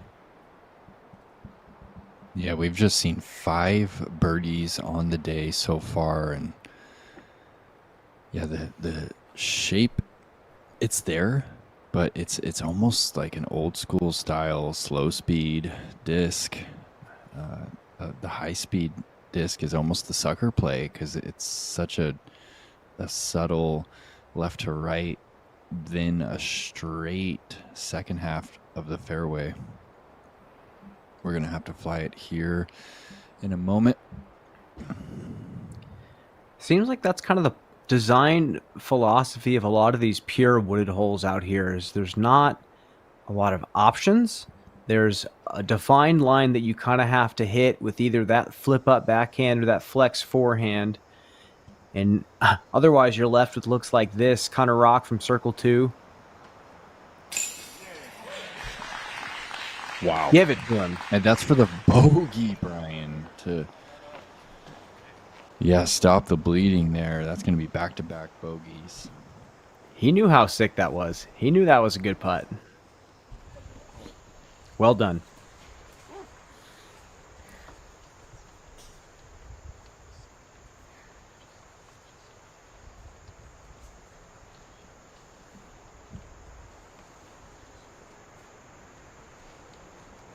And just waiting a bit on the tee pad. Number 11.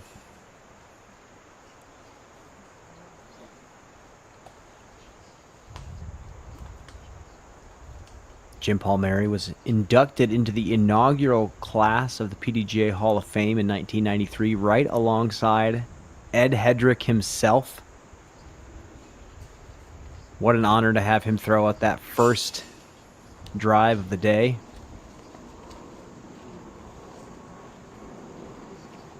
Yeah, I love that he took that moment to share the full story with us.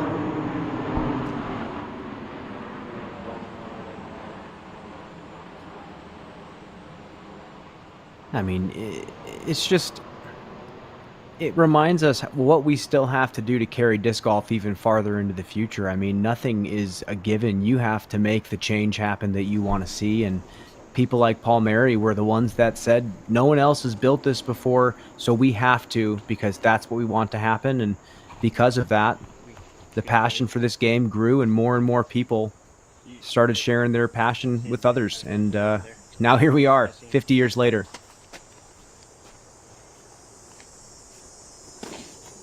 We're watching live disc golf all over the world.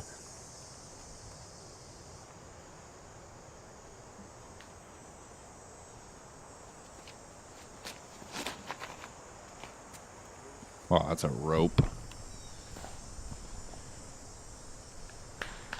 That's really quality shape right there. Can't quite tell how close, but within circle Nate, 2. I think he's well within circle 2. He might even be edge of circle 1. Beautiful shot. Yeah, there's that one tree in the middle. Ezra went to the left of it. I think that's the line that most players are looking for. Matteo is actually going to the left of it, a little flippier even, and he peers it. Gets a late tree. And a hole like this can be frustrating because you peer this initial gap and you just happen to catch one of those late trees that are out there at 70, 80 feet. You have no putt. Nate, this is that really flippy disc that he's been throwing rollers with. I'm guessing he's going to shorten up on this, kind of like a mid-range. Ooh. Is that too sharp? No, that's fine, Nate. Cool shot.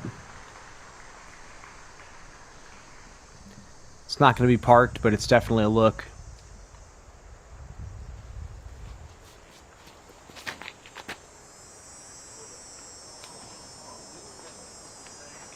Bobby's going to get a kick off to the left side.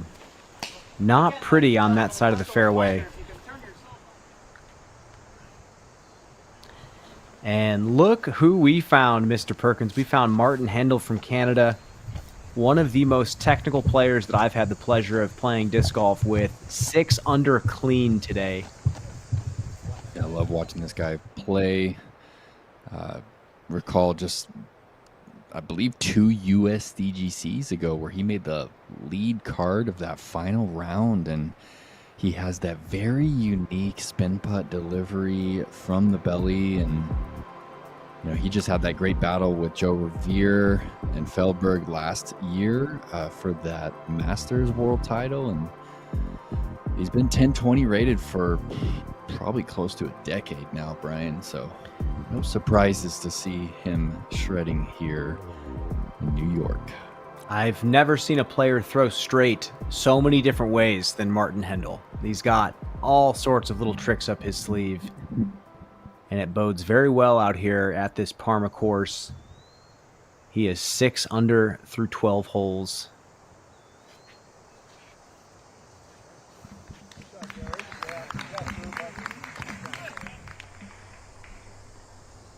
Now Bobby Jones.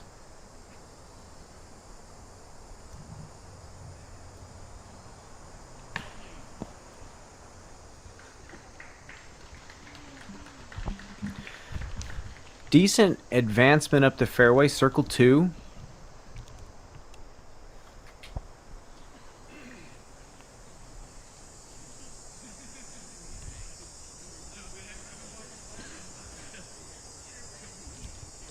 Monabu is going to be deep, circle 2.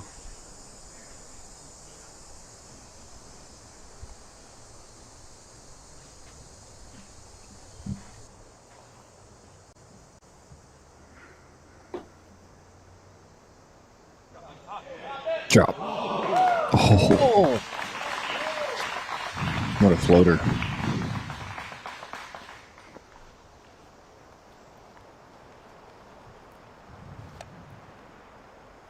Yeah, that might have even been... that was actually well outside of circle 2. Matty O closer to the edge.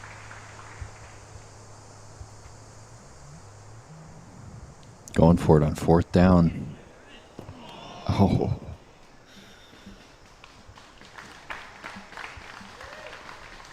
Yeah, this is a tough green to access on this hole. Yeah, and I mean, Robinson's shot was laced, and he still can't find the circle.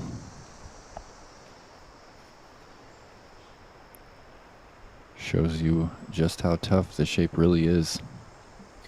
Hole average to 3.39 leading up to this lead card playing the hole. Was only birdied 5 times throughout the entire day.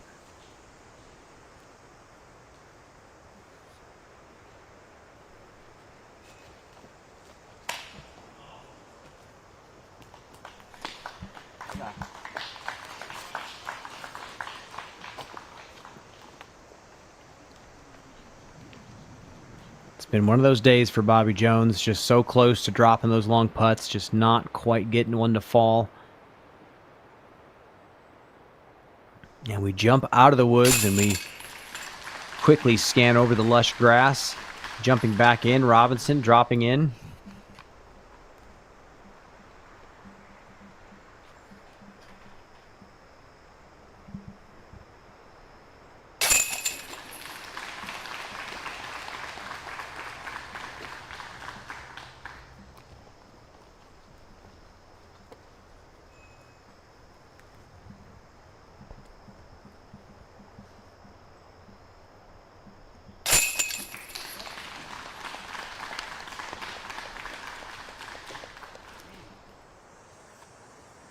Up ahead to your leader now, Martin Hendel, his 3rd throw. All right, he's in prime position right here. So close. And just running away on him. Well, we'll have more Martin Hendel for you, no worries. I mean, pending disaster, 600 through 12 is a very solid pace to set. Just another player with kind of like an old school throw, you know, kind of brings the disc up before he's about to throw, pops the nose up, plays with nose angle a lot more than some of the younger players that are coming out on the tour with more speed. Mm-hmm. And when the wind is down, he really thrives because he does rely on the understability of a lot of his discs to carry that distance. Oh, I'll never forget hole number 18 at the end of a course at the Las Vegas Challenge. He was on one of the higher cards, and everybody else is thrown into this steep headwind with, you know, Firebirds and Predators and all these overstable discs trying to just beat the wind and hit the landing zone. And I believe Martin Hendel threw like a T-bird or something and just threw it straight, managed the wind just fine. Didn't change his game plan, and it was a great shot. I mean, this guy just plays a simple style of golf, super intuitive, super creative. Just another guy who uses that experience to his advantage. Michael Johansson actually comes to mind as a very similar style player. Mm-hmm.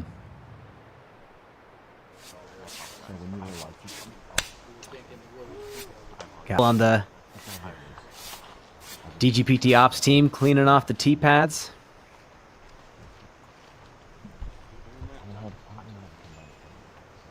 Probably should go run up to the chase card now and sweep off some tee pads for them.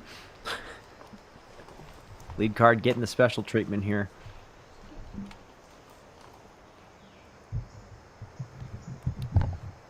Marty Hendel, long birdie look. Forgive me, par look.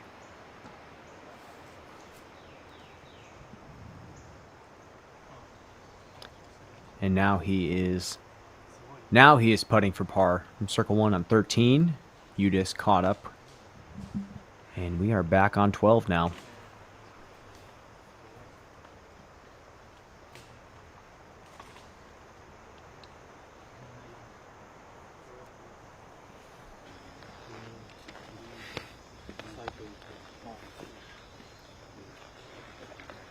Nate, we got to back up here. I got another burning question for you. It seems like baskets have been talked about all season long. The philosophy behind having a standardized basket, having one that's smaller, having one that's bigger or better catching. Yep. Is there a solution to that? Is there an opinion that you hold on that category as a player and commentator? Let's let Ezra rip this one here. Another demanding par 3 through the woods here, 345. And yeah, Brian, to answer that question, you know, it's another thing that I don't think we have quite got to the solution yet. I personally feel like the tour should make their own basket, and then they should wrap the baskets with the sponsorship logos, because right now we want to give these manufacturers the opportunity to sponsor the event. And so, of course, you know, we put their basket up for each event. But, yeah, players are kind of ready to have one standardized target. It's especially difficult when, you week to week, you're changing the target. And a lot of players are now adjusting their putts for baskets that catch better, for baskets that catch a little different. So I see the DGPT having their own chains sometime in the near future. I think it's a cool idea. Now jumping back to the action, got some forehands coming out. Manabu a little bit short. Matty O throwing a really nice forehand onto that right side.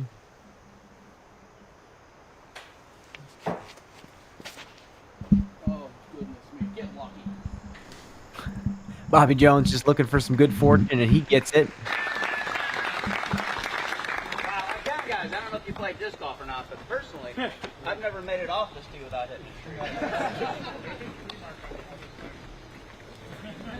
Just look at any one of these trees in front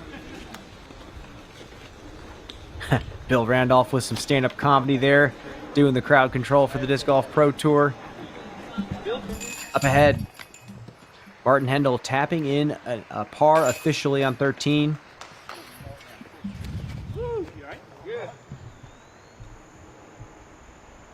All right, Tony Farrow. Man's been on the grind all year. He, I believe, originally from the United States, Brian, but he has been living in Switzerland, I believe, for the past 10 years, and been playing some pretty good golf over there in Europe and decided to give the tour his best shot this year. Well, a solid shot there for Farrow.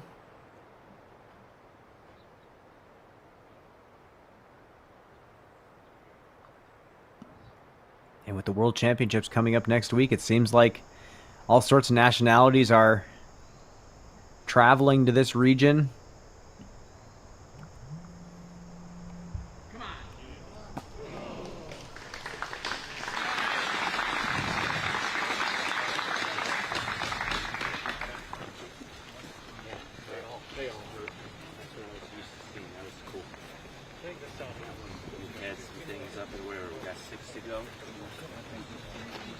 Matteo, Robinson, putting for birdie from circle 1.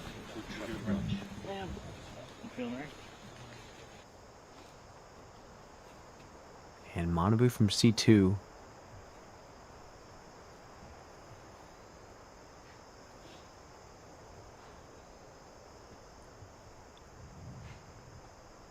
He's going to have to draw this one in on some Annie.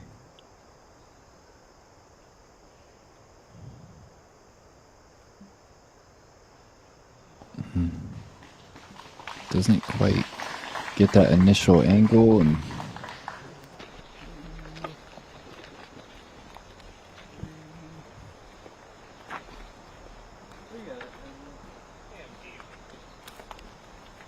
I can go, then y'all three can go. We're about the same.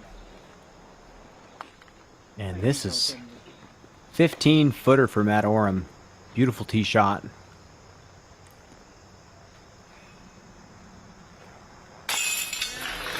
Yeah.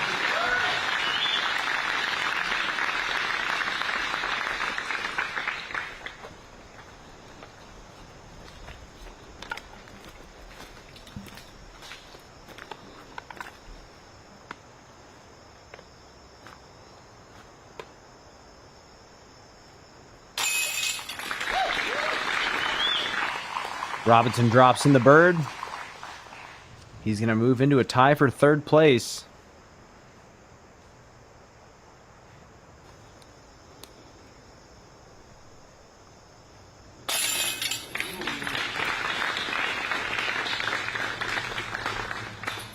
good catch there by that veteran.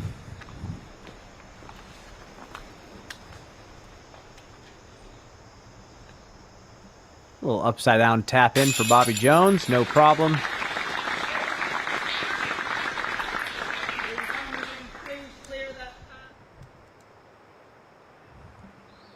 Up ahead, Hendel on 14. Yeah, flippy driver here. Good angle. Perfect angle. Yep. And after that perfect turnover from Martin Hendel, your leader, we are going to take a quick commercial break on the network. We'll see you soon.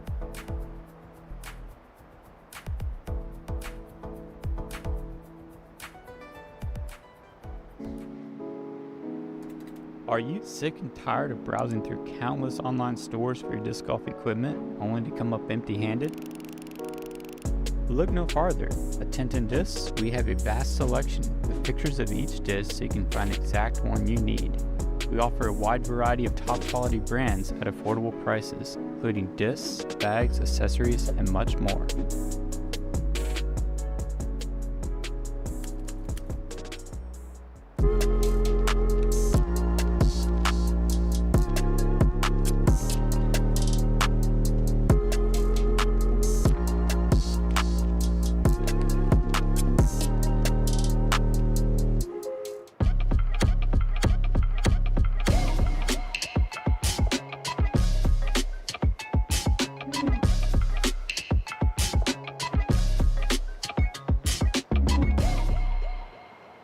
All the scoring that we do in our sport now is all digital. Having some sort of backup power source is going to be really important. You feel that it's good quality product. And having a stash pack that holds the cable that connects to any device, it just works. And so that's why this thing really works for me.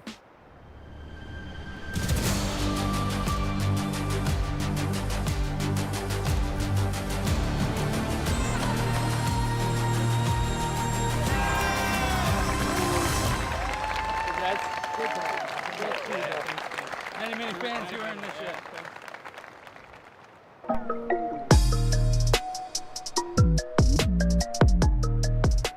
Great Lakes Disc, located in Grand Rapids, Michigan, is a fully stocked retail disc golf store that fulfills all of your disc golf needs. We carry all of the major manufacturers, accessories, and offer player and event sponsorship, along with tournament payout assistance. To learn more about Great Lakes Disc, visit greatlakesdisc.com. Welcome back. Tony Farrow.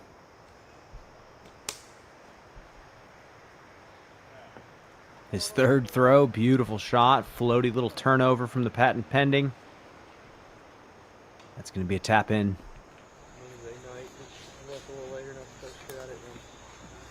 Farrow now 4 under par. Total, he is now tied for third place with Ezra Robinson.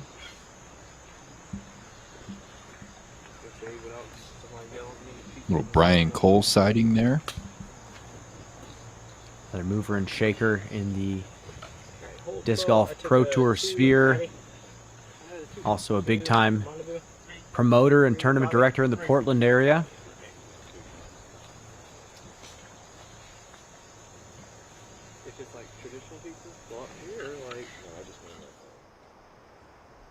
And now Farrow's putting for birdie to get to 5 under par on the 13th.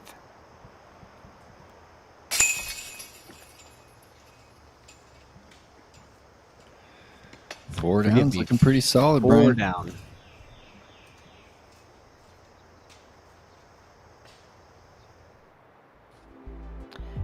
And for the last time, if you are watching this coverage on YouTube, got to give a huge shout out to GreatLakesDisc.com. Great Lakes Disc is offering 15% off your order if you use the code DGPT. The code is good until August 31st.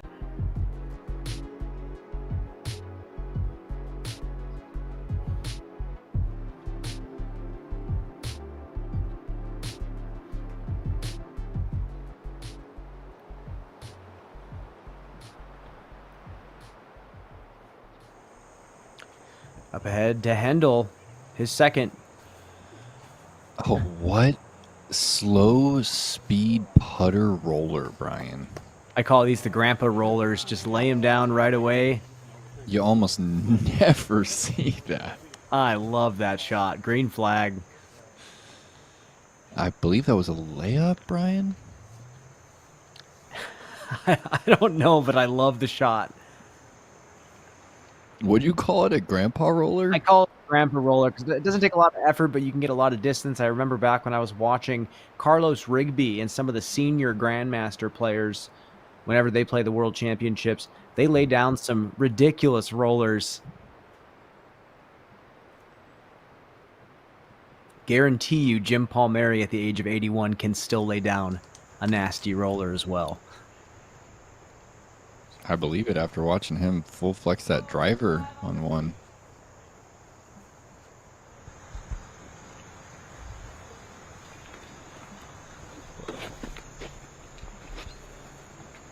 Ezra rocking some fresh ink on the throwing arm.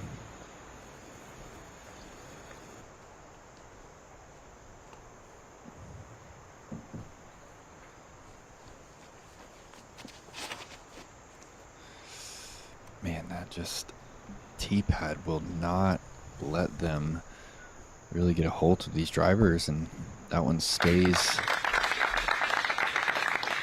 within the short grass, but you can just see that front foot just giving out as he brings it through. Giving us the side eyes right there. He gave you a couple hilarious interviews back at the Ledgestone this year. Yeah, that question about who the better putter was, him or his brother. It was a perfect question, to be honest. He was born for that one. Now Matty O just throwing a Stockheiser out to space.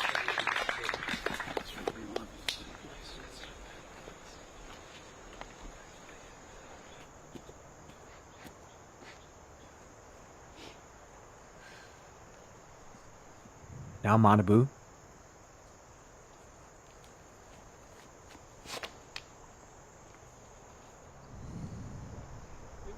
Yeah. Clean shape right there. Oh, yeah. Wow.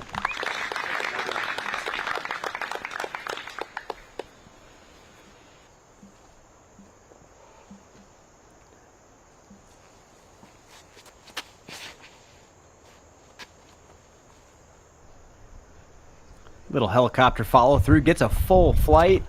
Oh, turning the catch cam. Gorgeous. Beautiful shot. What's that?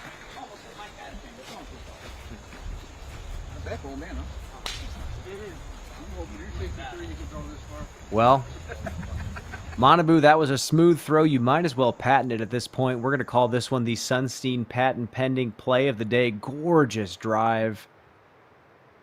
Gives it some height, gets a subtle turn mid-flight. Turns the catch cam and bombs one down the fairway.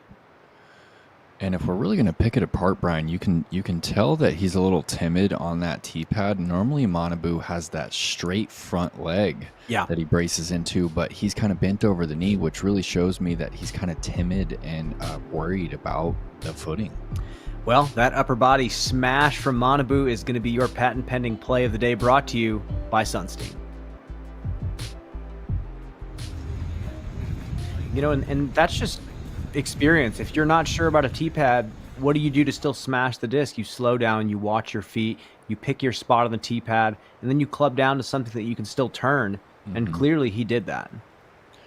Yeah, it's definitely showing his experience. You know, a player like Paul Macbeth has made a career overdoing that, slowing down the feet and using that upper body.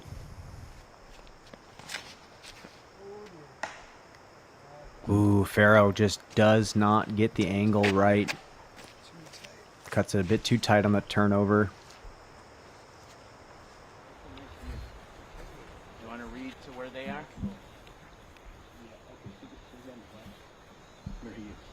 The guy walking in right now. 401. Okay, that's good. That's good. I'm getting a weird read where it's saying it's 290 to that, where you don't want to be the weeping willow hang down. You want to go past that 290 left. Let's put it out there and bring it all back in. Dude, it's nice because you can just lay into it again. Yeah. It's going to hurt. It's going to hurt. But you're going to drive on that leg and do it. Too proud of this shot, man. Yeah, no. You got some time. You're going to go past it. This is some quality caddy talk right there, Brian. I guess Bobby's dealing with a little bit of pain, but the caddy says just do it. You're gonna just do it, but just push through. Bobby's just sitting there like, yeah, I think that's sound advice. Probably not. Like, it's gonna hurt, but I'm gonna do it. Yeah, with that shot, I know if you're a few more miles per hour. Nate, the grandpa roller is tapping in. He gets to go sit in the lazy boy and watch the Powerball. It's game over. Nice shot there from Hendel. What an approach by Martin. I Bullseye love that grandpa shot. roller. Wow. And a quick roller here from Tony, and that's out into the open. If that curls, that could... He accepts it. Well, Tony, you have no choice. Nice shot. Another technical par 4. We have not seen this route yet, Brian. This is the pure hyzer play. Very conservative. I wonder if he's going to even attempt another roller from that right side over there and try and roll one up that hill. We can only hope.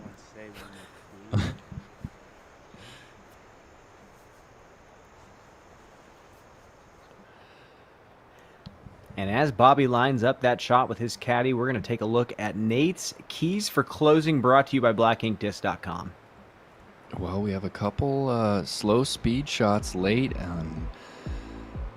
The slow speed island there on the 16th, I noticed has been a big swing, two-stroke swing coming up there. And what disc is flying straight? A lot of these holes finishing, you really need to keep it in the fairway. And you have to remember the scoring is tough out here. So even if you're not scoring well, you're not out of the tournament. Even if you shoot 1 down, 2 down, you can come back into the mix of things out here at Parma. It is not like other events so far this year. It's not like bowling, Brian. You don't have to strive for that perfection. It's truly not. He doesn't like it, but he throws a dime. Great shot there from Bobby. Might not be on the side of the tree that he wants, but still pretty good.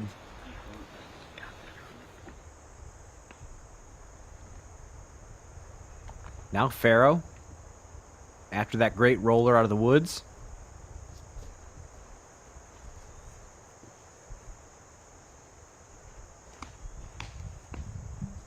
Yeah, simple par. Just like that, Nate. Yeah, it's a quality roller. Here we go, Manabu with this neutral driver here, 12 speed. Needs to fade, and it does so just in time. He'll have the angle into the green from there. Yeah, he's on that right side. Still not straight away. He's going to have to get creative. And Tony, great par save. Yeah, good scramble there. Other than hole 2, it's been pretty smooth sailing. 4 under par.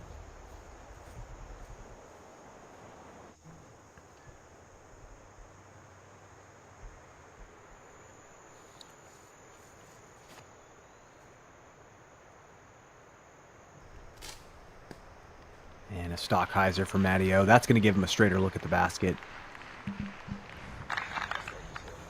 Just goes to show you how important the tee shot on this hole is.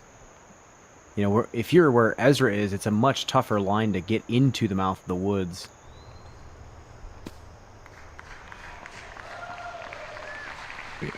Big time skip right there.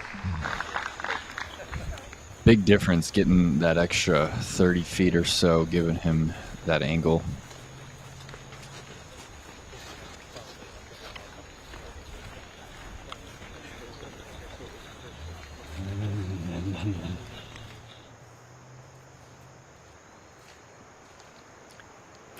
It is Martin Hendel live. We are looking at another roller. He is trying to roll up the hill, Nate.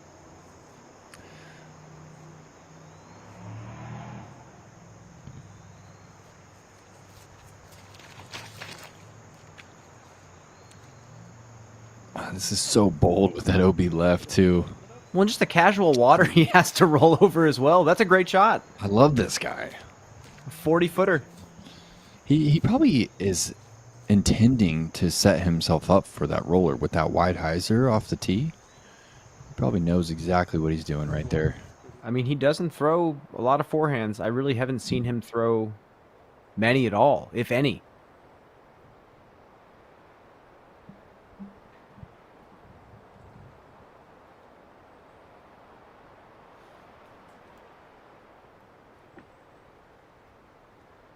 So from the angle we saw Bobby Jones at, his shot looked okay.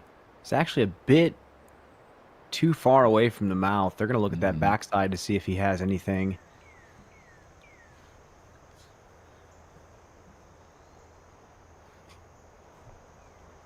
Oh, is he? Okay. This is one of those situations where the angel and devil are sitting on each shoulder. One says, oh, just lay it up. It's safe. The scoring is right there. And one says, You could that do looks it. fun. Yeah, that looks enjoyable.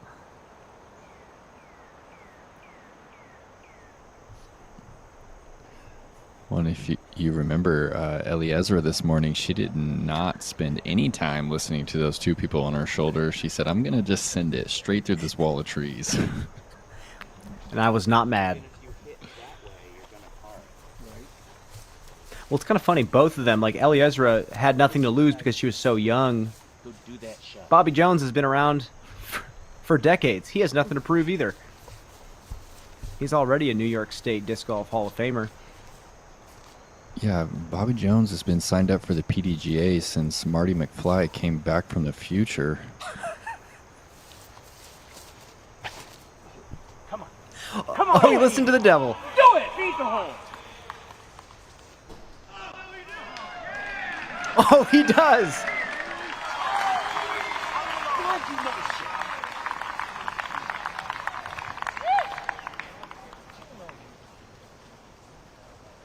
Yes, sir.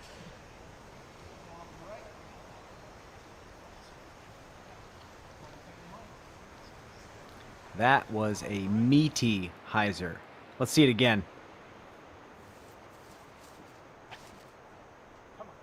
Oh, he would choose orange for us. Look at this. That was perfect. He got a pretty bad roll back into the woods. I mean, he had opportunity to get more left. God, man's having fun, regardless of how over par he is. He's having a good time entertaining the fans.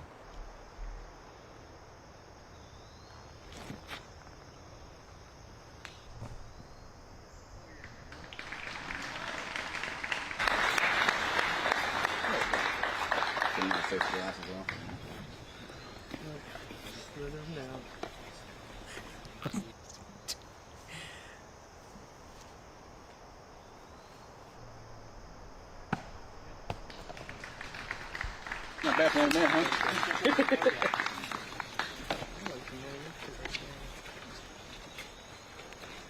Ezra has some points to play for. He's currently 14th in the Disc Golf Pro Tour standings. There's definitely some room to move up with a good performance here, good performance at Worlds. Now, did they implement the new structure, Brian, similar to the FedEx Cup, or Correct. are we still doing buys? Okay, cool. No, he's looking to get those extra strokes as an advantage going into the next round, which at Nevin, that's a big deal. Yeah. So is the leader going to be 10 downs, similar to I believe it's 6. I believe 6 strokes is going to be what one seed gets. Cool. But again, I mean, you're playing 2 rounds and then it resets. So, I mean, 6 strokes, 3 strokes around. That's a big deal. Tony Farrow.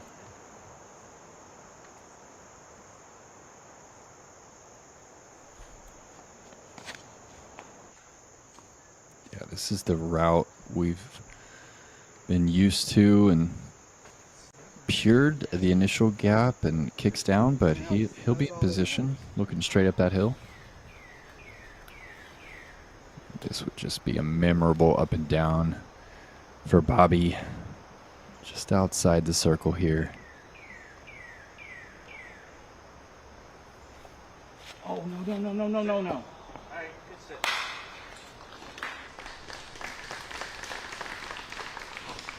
Doesn't connect, but a heroic shot nonetheless. All right, we got Marty here for birdie up the hill. This is a long one, Nate. This is about 55, 60 feet. Pretty dangerous as well.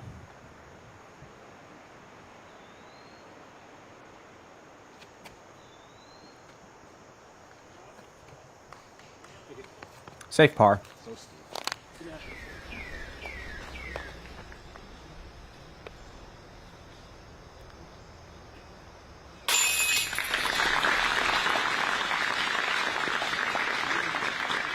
Ezra snags the birdie.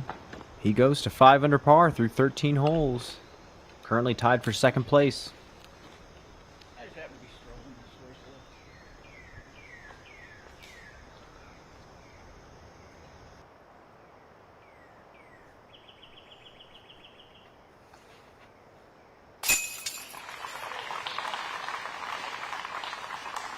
And he will take that par with him into hole number 14. And he walks away with a highlight that is forever preserved on the Disc Golf Network.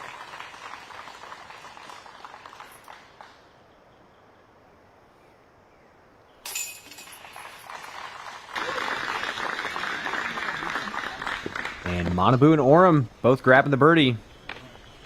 Matty O jumped up to a tie for 4th place. Manabu tied for 15th. Let's take a look at these points standings on the Disc Golf Pro Tour.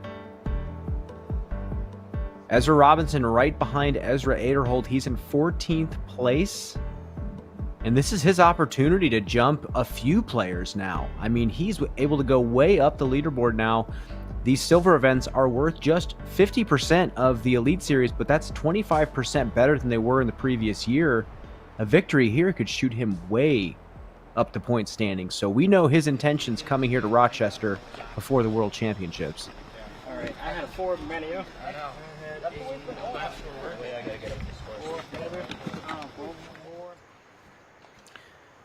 And back to Marty Hendel, tapping in his par. Wide hyzer, roller, layup, drop in. Just how he drew it up. All right, 345 here, low ceiling, uphill. Oh no, that's headed straight for that OB line. Oh, I think it kicks back safe. Oh, that's got to feel good. Go buy yourself a lotto ticket, Tony. It's your day.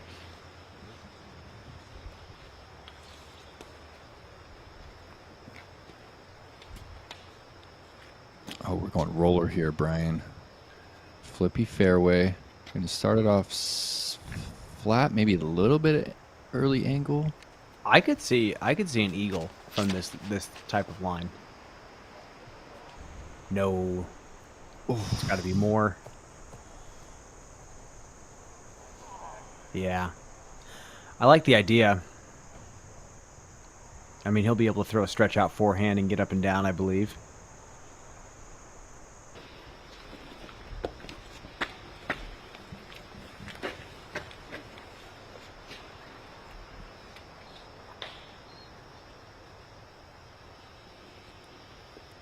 Nate, a victory here for Ezra Robinson would put him in 9th place in the standings ahead of Simon Lizotte by 1 point. Wow. That's significant. That's huge. And so I'm going to ask you, Brian, another question. So first gets 6 strokes. What do the following players get? Is it just 5, 4, 3, 2, 1 all the way down, or how's it's very similar to that. It's very similar to that. I don't have the exact spread right in front of me, but it gets down to 1 stroke advantage, and it's definitely gonna play a huge factor. I totally believe that. I like this change. Manabu kind of slowing things down, just ensuring that he gets out of the gap. Does so, but he's pretty early in the fairway.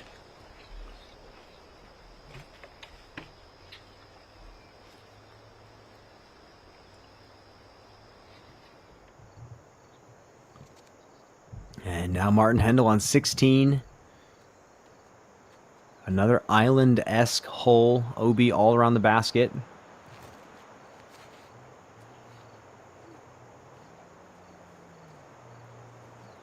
Such a touchy little island shot right here.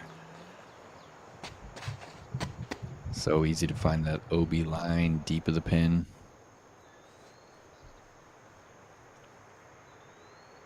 Yeah, this is Tony's disc after skipping off that tree backwards, maybe 3 feet.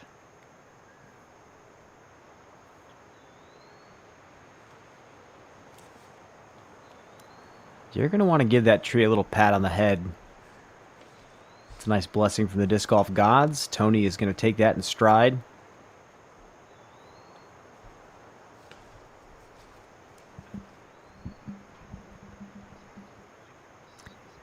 And now we get a lefty, Zach Arlinghouse. Big stepper up the hill. Oh. I think he cashed it. I think he's just getting the bag so he doesn't have to double back on that one. The reaction from everybody made it seem like it spit. It did. It seemed kind of deflated. And after that cash from Arlinghouse, we jump up to Bobby Jones. Calling the shot.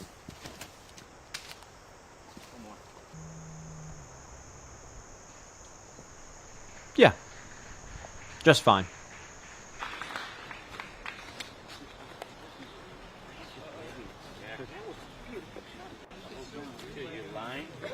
Great line and everything. Yeah.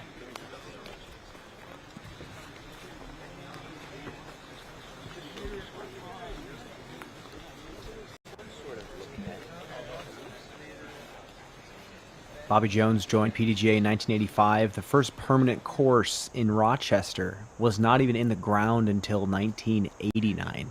Whoa.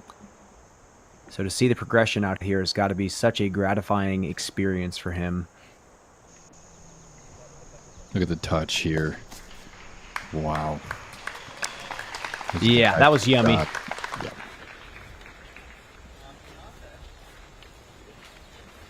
Little turn, little nose up, kind of stalling it out. Nicely done. Let's get a little replay here. This is a shot that Manabu throws really well. So much turn out of the hand, but throws it so slow.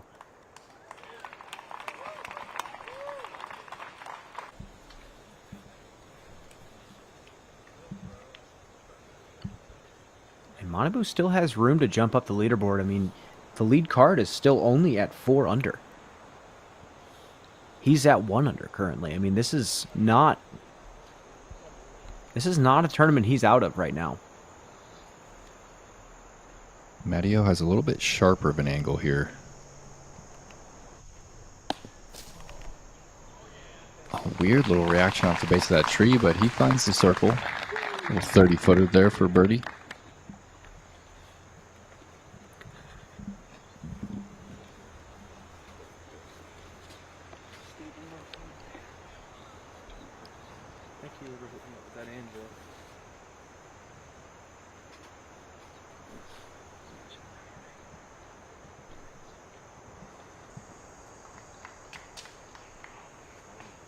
Just a little pop forehand from Robinson. That's okay. Edge of circle. That'll be a par putt from circle 2 right there.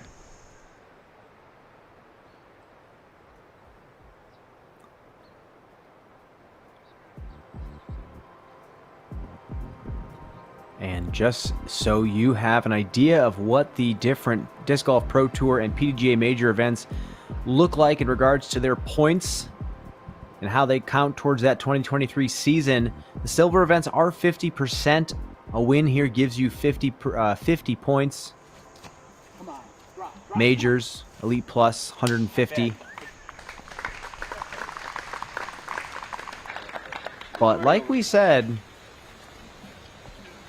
now that they're worth 50 and not 25, more and more players are playing these silver events to kind of get the upper hand on players in regards to the point series. Calvin Heimberg saying that it's making a lot of these silver events much more important. He played a lot of his early on in the season. Yeah, I think this is the only silver event where we don't have a significantly deep field. And, of course, clearly because Worlds is, I mean, it starts on Wednesday, Brian. Yeah. So, you know, we're 6 hours from Smuggler's Notch here in Rochester. So you drive 6 hours Monday, maybe play a little bit Monday night, then you just have Tuesday to get adjusted and practice again, and game gets going Wednesday.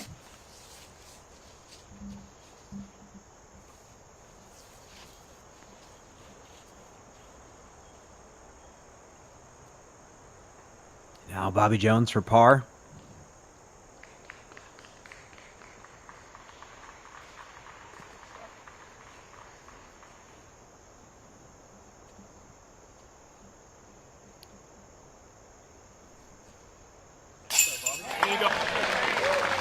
After the reset, Bobby Jones cashes into Circle's Edge putt.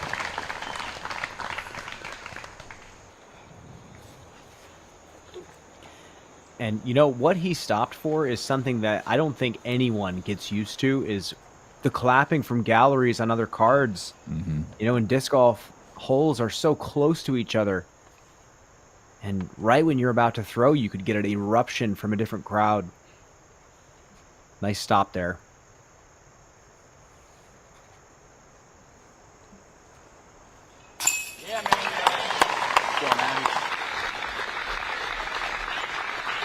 And a dagger.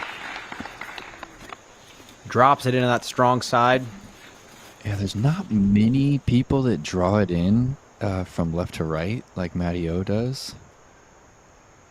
And James Conrad is one of those players. Not too many people like to hit their putts on Anheuser. Kajiyama for birdie.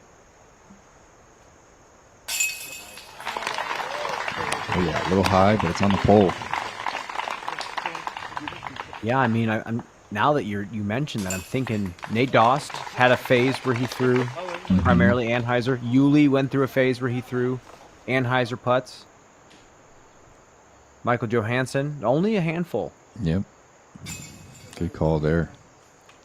Arlinghouse, 4th birdie in a row. He moves to 5 under, the lefty. We have some shooters jumping up the leaderboard now.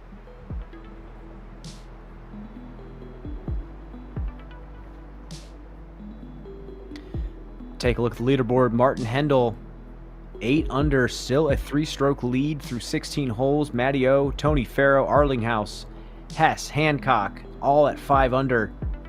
And Robinson, after the unfortunate bogey there, is going to be at 4. Nate, jumping into a pretty scenic stretch of the course. Let's talk about 15. Yeah, this is the hole that we just saw Hendel play that wide hyzer off the tee and then go with the backhand roller. There's this OB Creek there on the left side that kind of meanders up the fairway. And again, it's another short par 4. It's just 400 feet, so you really don't need a lot off the tee to put yourself in position here. The green is the difficulty here on the 15th. It's just so steep. It's so hard to park this pin. A lot of people are putting from the short side of the circle, and there is a high potential for rollaways here. And you do not want to fly over the backside of the screen because there is OB looming on the deep side.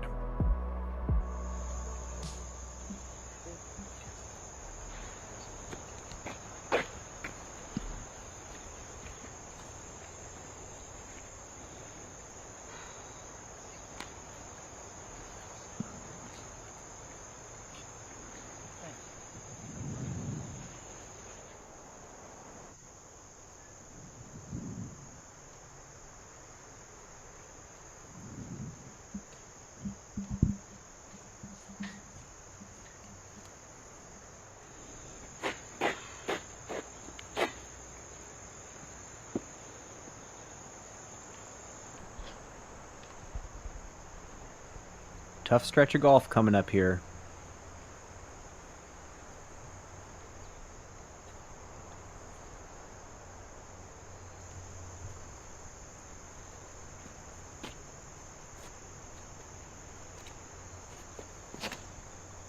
Miss it. Oh. Yeah. Roll Tide. That's perfection right there. Nice 340 hyzer off the tee in prime position. Yeah, just kind of like a 3/4 run up, super slow. Field goal, baby.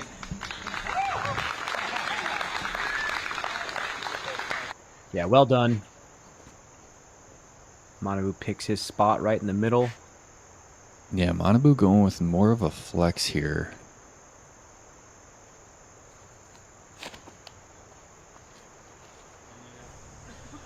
Needs to find some stability. Yeah. That's good. He's pinned up against that tree. He's not going to have a full follow through, but I think he's going to be able to manufacture something. If not, maybe a forehand out to the right.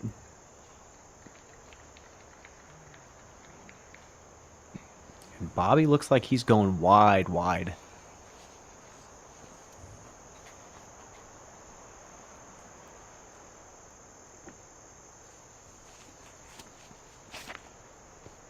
Oh, he's going straight. Loves it. Pured it. Fake me out. Oh, Bobby looks like he's in pain.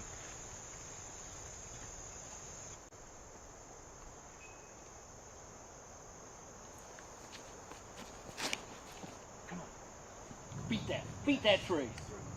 Yeah. Oh, it's huge. He'll be chipping that one up the hill. God, it looks like these slick tee pads are taking a toll on Bobby Jones. He's going to fight his way through this round. Don't towel on the ground. Not throwing with no towel on. Oh, I had a towel on. I already got one bad leg. I don't need two. Now you're thinking. And Martin Hendel has birdied the 16th island shot. And now we move up to the extremely challenging 17th. And are we going to be able to scratch off something on our bingo sheet? Martin Hendel forehand sighting. He's made the dog leg. He's just kind of out of position off to the right. Probably 360 into this green. Ooh, forehand roller. And it's beautiful.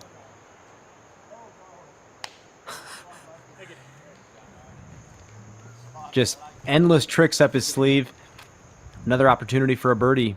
So does that count, Brian? Do we get to check that off the bingo sheet? Nope. Or? Forehand roller, different Cool. arm slot. Cool.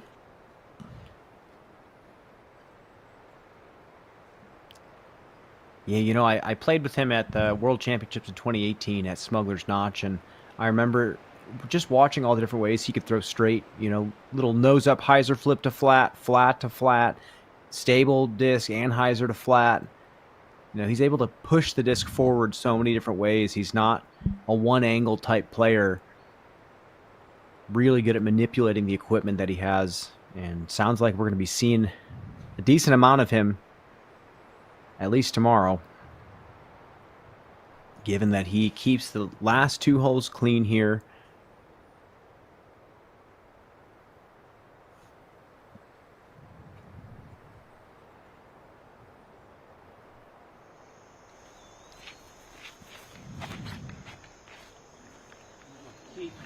Hold Keep that going. turn. All right. Circle's edge. What a shape. He's fighting, Brian. Yes, he is. I was just about to say the same thing. It's not fun. It's not fun when you either slip on a tee pad or tweak something mid-round. You don't know if it's serious or not.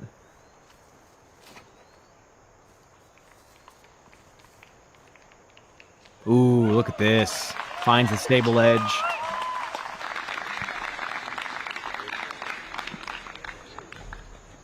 That'll be 3 in a row for Matty O. And that's going to take him to solo second place.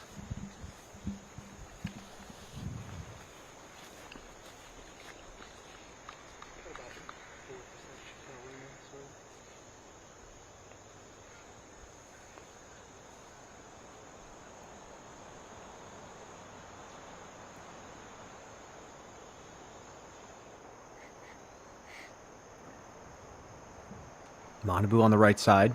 Second shot.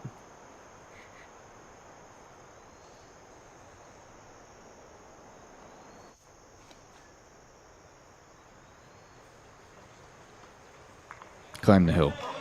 Okay. Little orange sickles. 25, 28 footer for birdie. It's tough to get footing on this hill. A lot of mud. Might even have to go to a straddle. Go in. Get it. No, not going to go in, but it will be a drop-in birdie. Ezra smacked that drive. He was way up the fairway. Yeah, probably 430 feet. Just 8 feet off the ground. Man throws ropes. You know, Nate, I have to think there's been a lot of talk about Manabu Kajiyama as we look at this Flight Factory drone flyover of the gallery and our lead card. There's a lot of talk about Manabu Kajiyama being 1056 rated, coming over to the States. It seems like a lot of people are suspicious and it almost acting like he doesn't deserve the player rating that he has. And I wonder what his mental state is and how he feels about having this target on his back. You know, he's not the number one ranked player in the world, but his player rating says that he's the highest. I wonder if there's pressure that he's feeling. I wonder if he feels like he has to perform up to it, or maybe he's just experienced enough to know that he doesn't have to look at that player rating at all. Not sure. Yeah, it's a good question. I feel that if you read some of Manabu's posts, that he really feels like a disc golf competition is more of an expression of art than it is about the results. So I doubt he's too concerned about what people think about that rating.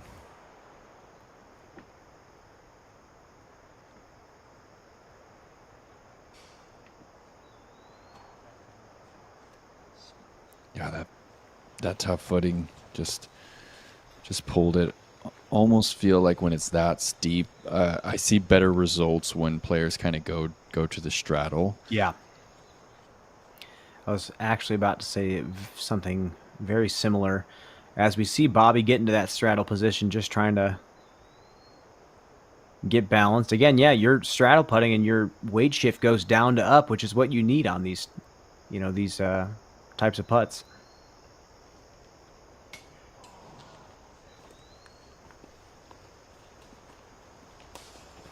Not going to fall for Bobby Jones. Tap in par is waiting. I'll stop you. Can you go ahead forward or stay up there, Bobby? Yeah, go ahead. Yeah.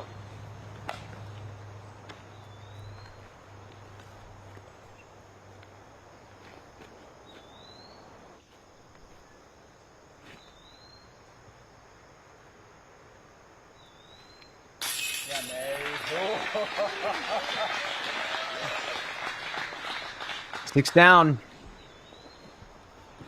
Getting closer to Martin Hendel. That's going to be 4 in a row for Matty O.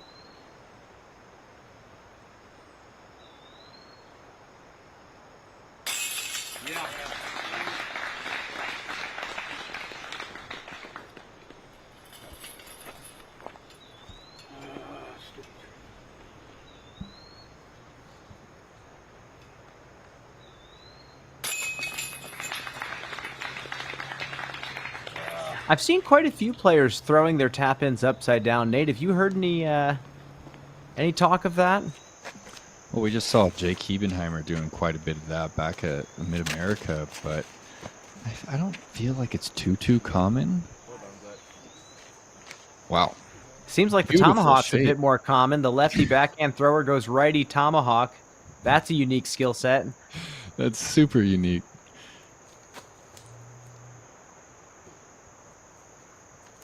Not going to fall for Hendel. Oh, this is just a demanding tee shot here on 17. You really need 380 on just a straight shot, and Tony nearly does it. And that's just going to kick him back to the left side rough and close that angle. Nate, you are right about on the money with your prediction. Hendel still at 8 under par through 17. 1 hole remaining to get to that 9 under par mark. Matty O still has potential to get to 9. Ezra, Tony Farrow, Arlinghouse, Hess, all sitting at 5 alongside Levi Hancock, Jake Wolf, 4 under par. This course is playing tough. It really is. All right, little slow speed island. Oh, that is just so fun to watch, Brian. Yeah, the little follow through. You cannot teach that. That is years of touch. Just like faces the target completely, flicks the wrist up in the air. Needs to miss those trees. Okay. Still good. Could have been a good tree. You know, Double G does something similar to Matty O when he throws his touch shots too. Kind of like pulls the momentum of everything backwards and just kind of snaps his wrist and trusts the stability of the disc.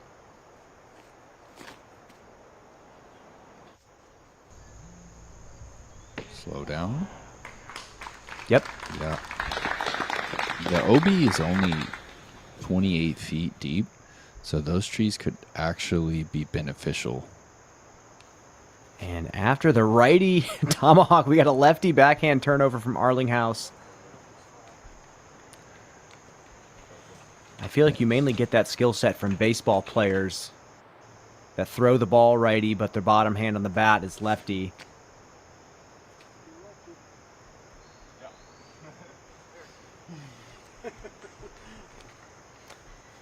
Farrow getting squeaky through the trees there, getting another nice break. Nice forehand there. And the feature card gets to the island of 16.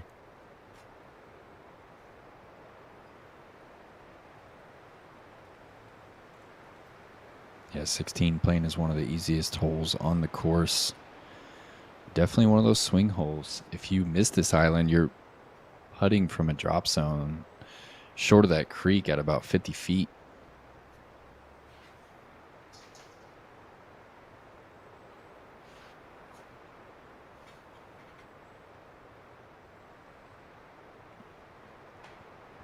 Ezra lines up, 25-footer.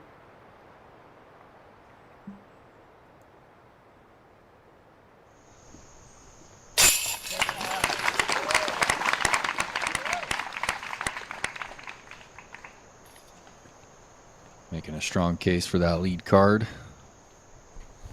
For the moment, he's tied with Matty O.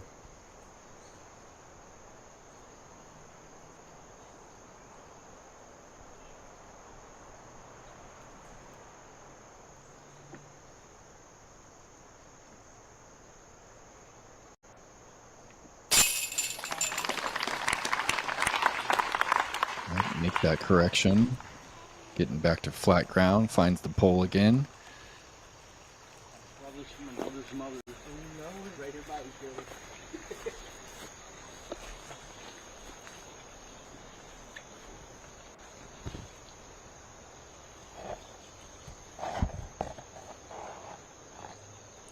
Now Jones for birdie. There it is.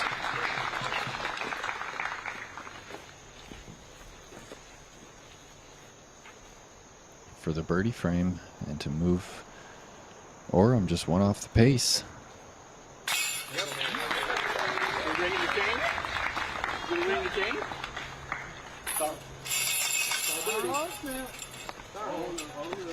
Star frame.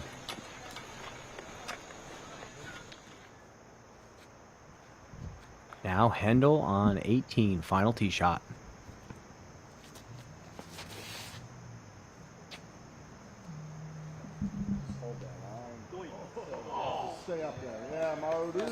Oh yeah, up top. Nice shot. Just a couple more holes remaining on a very long day of disc golf here in Rochester. We're going to take another commercial break. We'll see you at the other side here on the Disc Golf Network.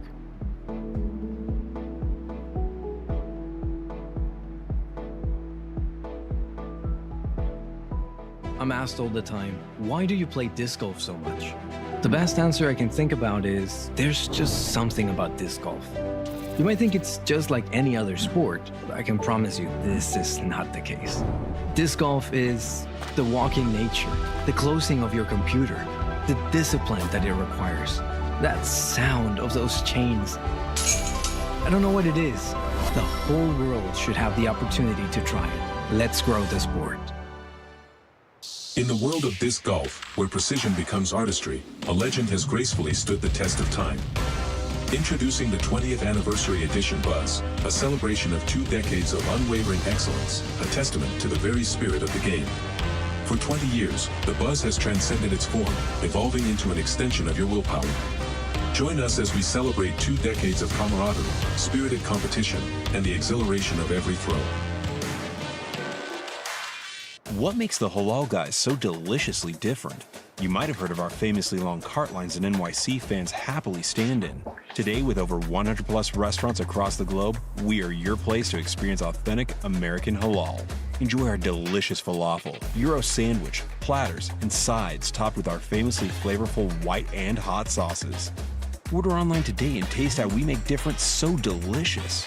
The Halal Guys, bringing something deliciously different to the table.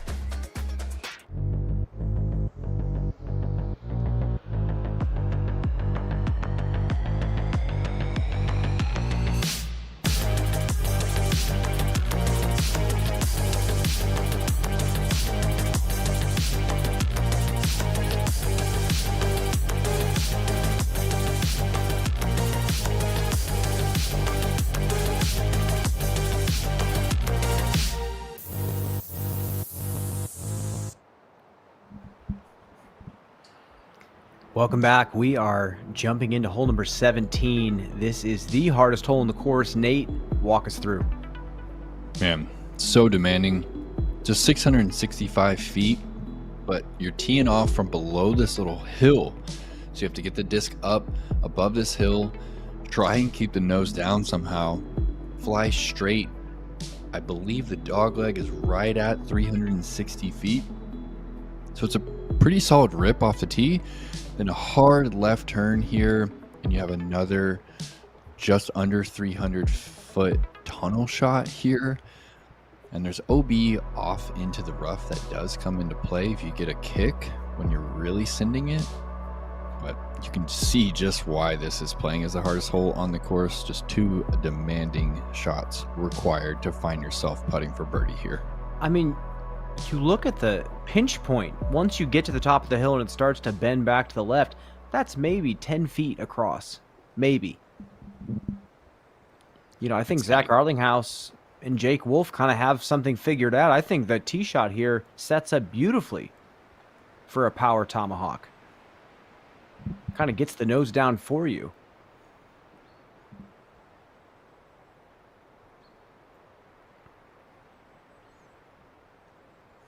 Have you ever thought about a tournament, Brian, where they have mandatory throw styles for each hole? You know, I feel like we've heard that year after year.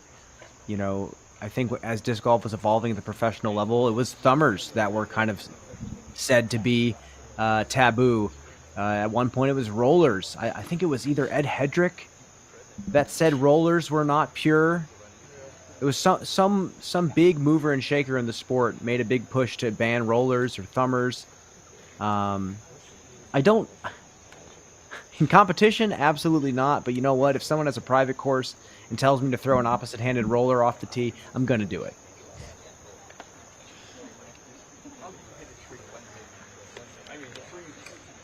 As we wait on the tee of 17, we're going to jump ahead to number 18, Martin Hendel, for the birdie.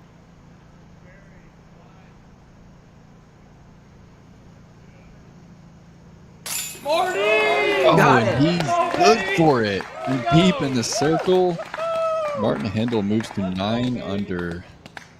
New course record on the new Parma layout. That was masterful in many ways, Nate. Way to cap it off. And now, Arlinghouse.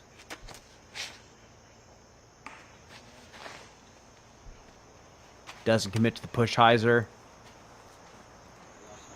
It's going to be a long up and down there for Arlinghouse.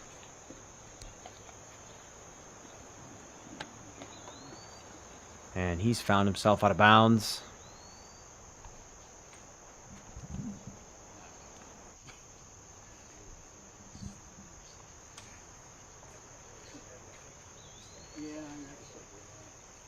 Nate, is there something unique about this hole that causes the backups here? Yeah, I mean, I think it's just the sheer difficulty, honestly. It's just so hard to get over the top of that hill clean and just to play the hole as it's designed. There's a lot of scrambling that goes on 17. Well, Farrow taking a shortcut off to the left side on 18. Little forehand gets him up to the slope. That'll be a look for birdie as well.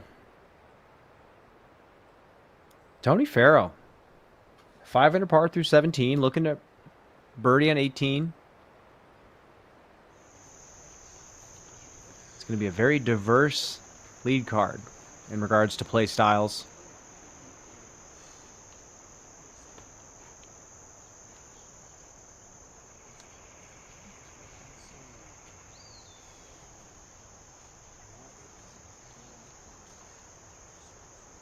What about a tournament, Brian, with a speed limit on the disc?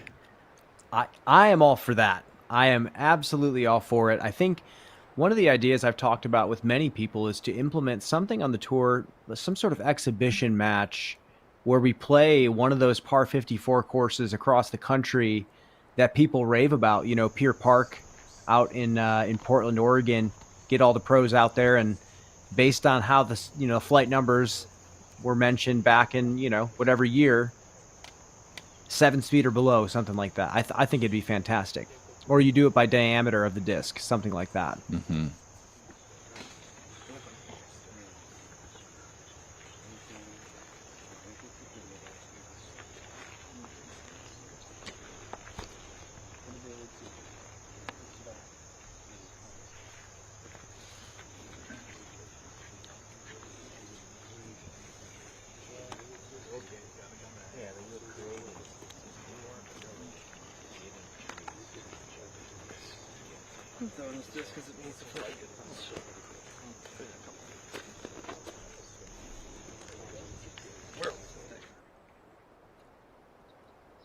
Nate, you asked about the point breakdown in regards to the Tour Championship, and like you said, it's very similar to the FedEx Cup. Now, if you are the number 1 seed going into the Tour Championship, you get 6 strokes on the rest of the field, and be a 2-round event that then resets after a cut and starts fresh for 2 rounds of stroke play. So going into that tournament with a 6 under as your starting score at a course like Nevin, where anything can happen off the tee, and 6 under is a fantastic round out there. I think it's just huge advantage. But like you see here, if you get Ezra Robinson jumping up from 15th to 9th, that gives him that extra stroke, and got to take what you can get at this point. No buys to the next round now. Every player is going to play their rounds. Now we are starting off on 17. Matteo, big flex. How about that, Nate? Oh, it's just pure the whole way, Brian, and it also shows us why this is so difficult, because even that is not quite at the ideal landing zone. Robinson trying to keep it a little bit lower.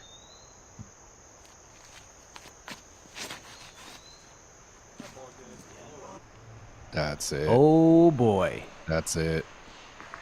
That is really it. Perfect. Yeah, what a cool format that they've cooked up for us at the Tour Championship. I think I like it because it was heartbreaking to have players work so hard to get to the Tour Championship, and then 1 round in, they shoot a good round and lose by 1 and don't get to play again. And people who paid to come see them don't get to see them now. So I get it. Now Manabu bending the corner. Nate, I thought this tee shot was hard. I thought it was too, B, and they don't seem to think so, including a 10-minute backup. Wow.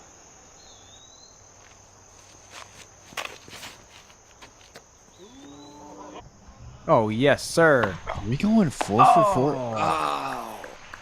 We niced him. We niced him into a pretty nice spot in the fairway, though. He's got a straight look, Nate. That could have bled off a little bit too far left, but Bobby's going to have a great look. Let's take another look, though, at Ezra as he makes the adjustment. Just gets that baby turn. Well, it's so difficult to throw uphill while keeping the nose down. It's the mark of a really smooth thrower. It's one of those subtleties, too, where it's not like he's jamming his hips and releasing it on hyzer and the disc is moving on its own. He's kind of using his body English and his follow-through to draw that disc over. And Arlinghouse almost dunking one in from the drop zone. He'll finish with a bogey. Now Farrow for birdie. It got really quiet on this.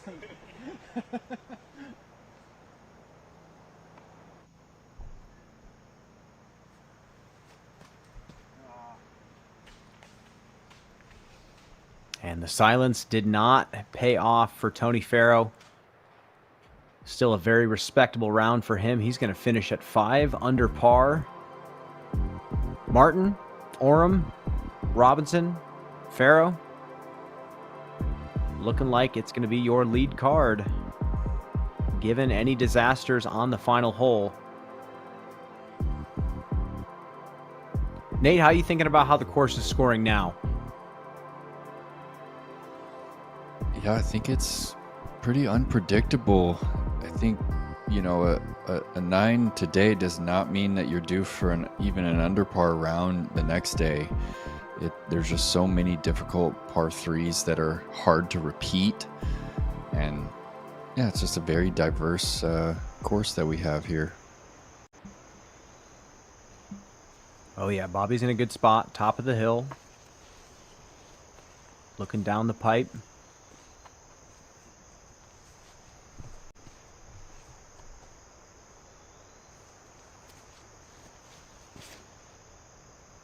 Go, baby. Go. Yeah, well thrown. Finds the corner.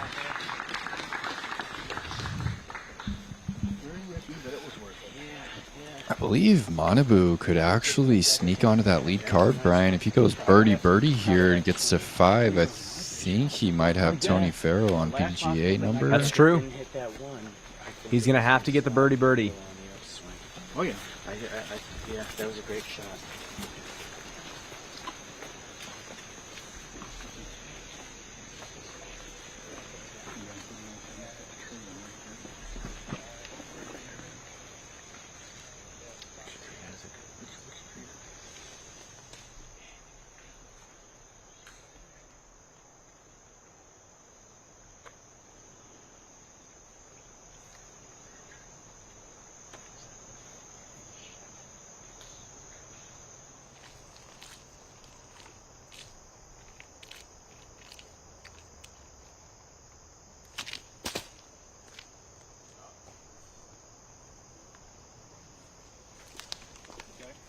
Yeah, even after that pure tee shot, Brian, look what he has to do for a second. It just pitches to the middle of the fairway.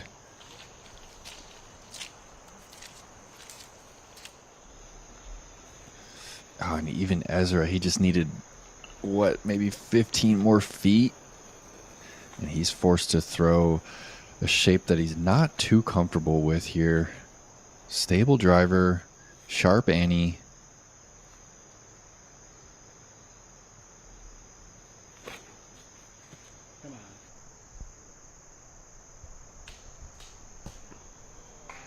All the way. Wow, Perfect. That's just a few paces outside the bullseye.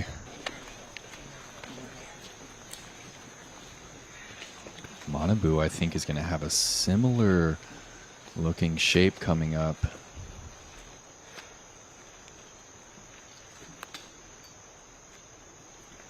I love how few forehands Ezra Robinson throws, and yet when he does have to execute, he's super proficient at it.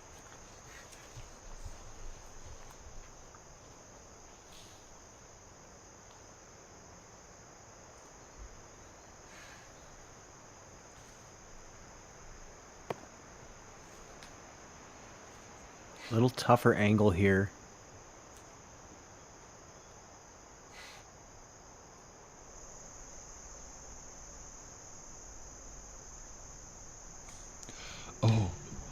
Oh, I saw exactly what he was going for, Nate. You know, when he was on coverage at the Masters Cup, you know, many years back, I remember numerous of the touchiest forehand approach shots with putters and slow mids. And that was one of the first, you know, glimpses I got of Manabu were those shots. Yeah, Brian, I believe we covered that round together. Yes. If I'm not mistaken. Yep. That was one of the first, Nate.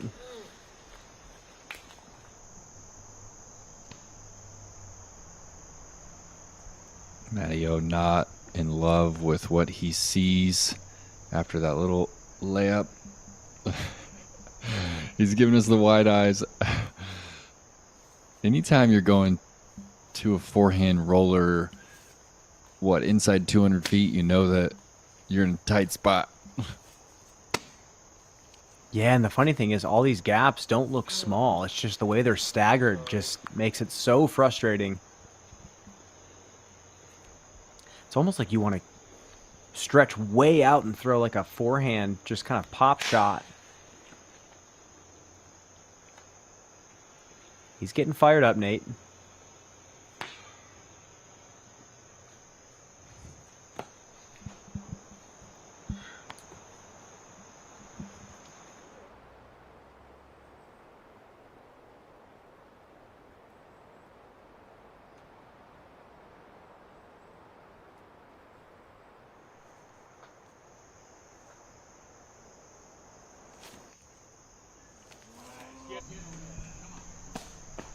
That's nice. Wow. He took his time, and it paid off. And that's the mark of a really great left. player, is giving respect to those easy shots. You know, it's still just a stock standstill putter shot, but he didn't take it for granted. He didn't rush it.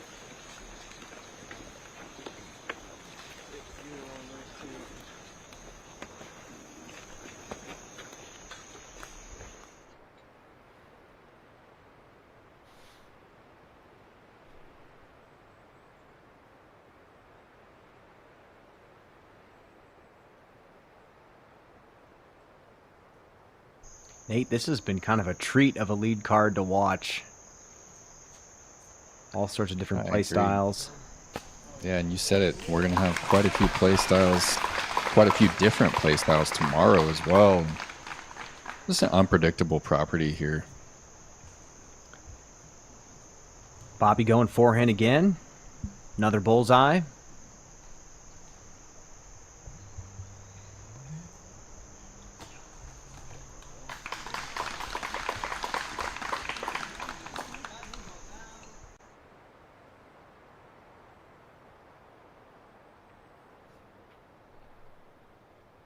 Another big drone flyover of the treacherous 17. Feels like we've been on this hole for quite a bit, Nate. Can't really escape it. Yeah, it's a bit of a journey here. Hardest hole on the course. Longest backup of the day.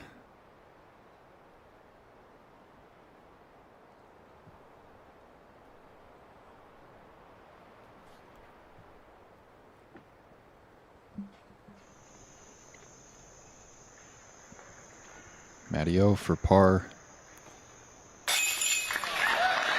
Yeah, quality scramble.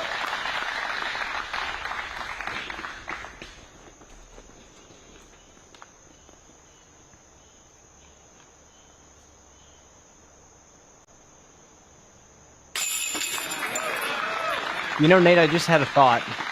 As Robinson grabs the birdie, if this tournament stays on the Disc Golf Pro Tour and ever rises through the ranks to get some big sponsors, big money, big field, they need to go find a collector Datsun B210 and offer that up as the trophy.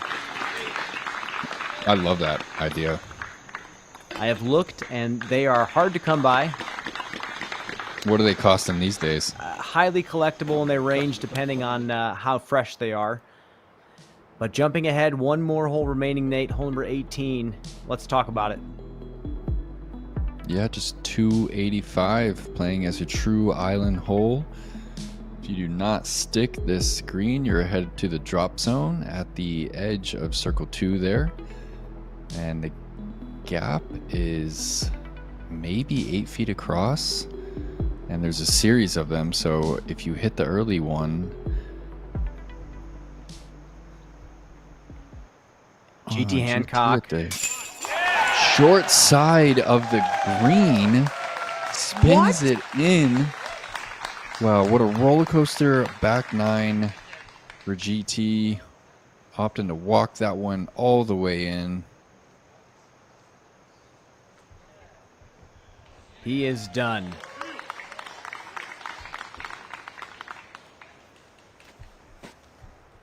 And he looks beat up after that 6 on number 17. Getting the job done from range.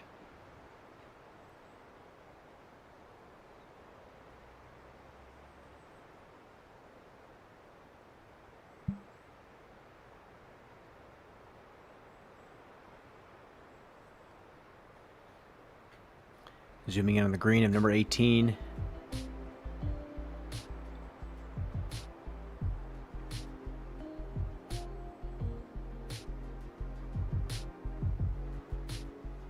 And we're going to have 2 Masters eligible players on this lead card tomorrow, Brian. Just goes to show you that power is not the main ingredient out here to shoot well. You have to be in control. You have to hit gaps. Got to pick your spots wisely.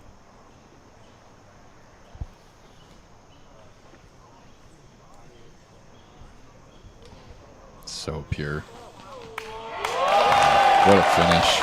Just right out of the hand. Perfect. And this is what we've been talking about, Nate. I mean, he's just developed into an elite shot maker, throwing all different types of speeds. The hit point was perfect. Jeez Louise. Yeah, and he's been dialed with that exact disc for the past 6 months or so. A little bit of hyzer to flat. The thing just rides straight.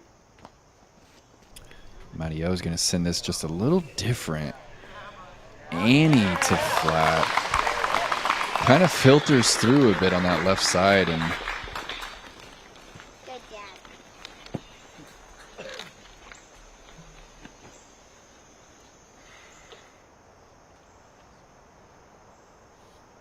it's hard not to look at Matteo and keep a straight face.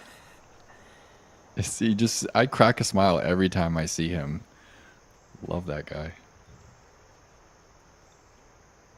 And Monbu has an opportunity to sneak up into a potential chase card scenario if he gets this birdie. Pulls it. Needs help. Safe? I think he's green flag right there. Yep. You could tell he was really trying to stick his foot on that towel that he placed in the tee pad, just like you were saying. Last chance for that manifestation of yours, Brian. Give us the Bobby Jones ace. Come on, Bobby. He's been running highlights all day. The leg's got one more left in it. Oh, he was trying to go with a really corkscrewy inside-out hyzer flip. Gets the green flag. Well, it was good to see how much fun he really had on the course today. Man, that's not a bad play. Honestly, I'm kind of forced. He understands it's a bit of a showcase. You know what the bad part was? I was supposed to be on the outside of that tree. Oh, yeah, I was looking at that and I'm like, well, yeah, all I gotta do is just barely miss that tree right there. It's an easy. There's nothing in the way after that tree. Well, the way my life has been going today, not very well. Yeah, I mean, it's like one of the smartest ways you can do. Easy to run. Just a couple of legends, Nate.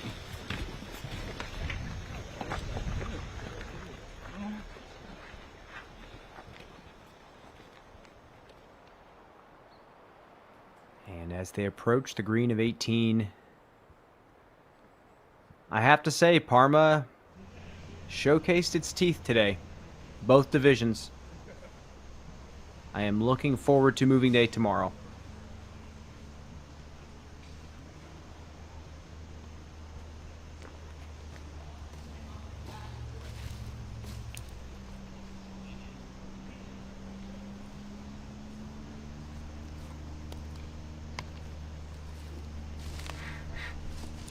All right, long look to make it onto the chase card tomorrow.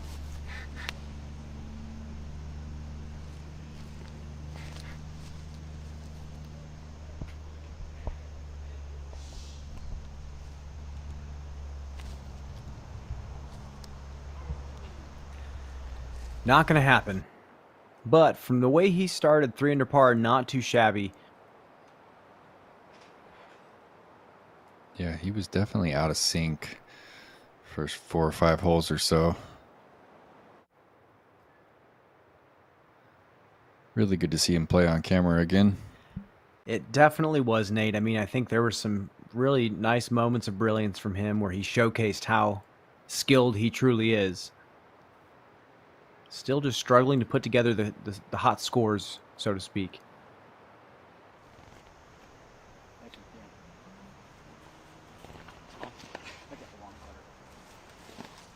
Don't want to be putting with this. Get this.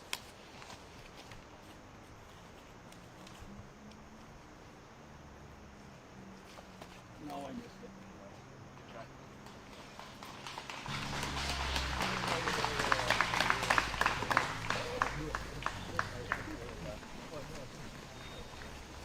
Well, Nate, it was a pleasure to watch a pillar of the Rochester disc golf community compete at the top level in front of the hometown crowd.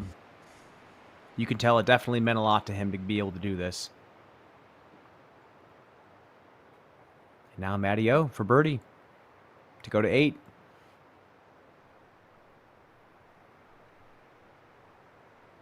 Oh, yeah.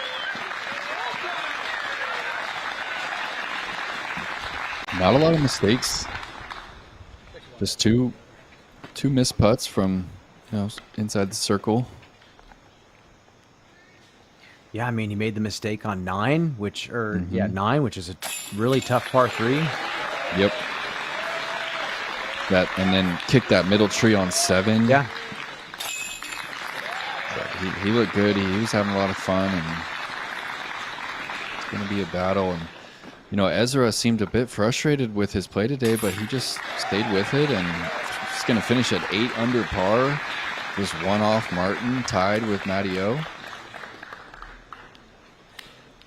I mean, look at that. C1, C2 in regulation. I mean, that is really impressive. If you're giving yourself that many looks at birdie, then yeah, of course you're going to shoot around like this. Great day out there. Yeah. And Nate, let's do a quick recap of the day. It was very eventful for many reasons, but let's take a look at what we saw out there. Matty O early in the round, deep in circle 2. Second circle 2 make of the day. Up ahead on 8. Got it again. The man was feeling it from shallow circle 2. And Ezra Robinson just kind of slowly and steadily continued his dominance off the tee, leading the division in C1 and C2 in regulation looks. Just pured a lot of these tee shots that are really challenging. And back to Matty O, just in general, the putter was hot. Yep, clean make there on 14. Ezra just bombed that one off the tee on 15, leaving himself this little putter approach. The touch has been impressive to me. And his putt has come along. No surprise. There's not too many people throwing the disc better than Ezra right now, Brian, over the past month or so. I mean, this shot right here, that is the shot that tells me you have evolved as an athlete. You are beyond power player, just like his brother Isaac has moved on from being just a wood specialist. It was a good day out there. Nate, what were your big takeaways from the day? Yeah, just a hard course to predict. And, we noticed that the players were really struggling with the slick tee pads. I felt like they kind of got into a rhythm as the round went on, and it seemed to be take up less and less of their focus. But I was kind of on the money, Brian. 7 to 9 under was where I thought the hot rounds might be. Martin, of course, just looked great. I'm glad we got to catch the finish of his round and to see some of his creative shots. One of the highlights of the day for me was the grandpa roller, as you called it there, for his bullseye birdie there on the 14th. And I'm really looking forward to seeing how he attacks the course with his unique style tomorrow. I mean, we see so many rollers out there on the course, but you don't see something come out as slow and intentional as the one that he laid down. I thought it was such a cool shot.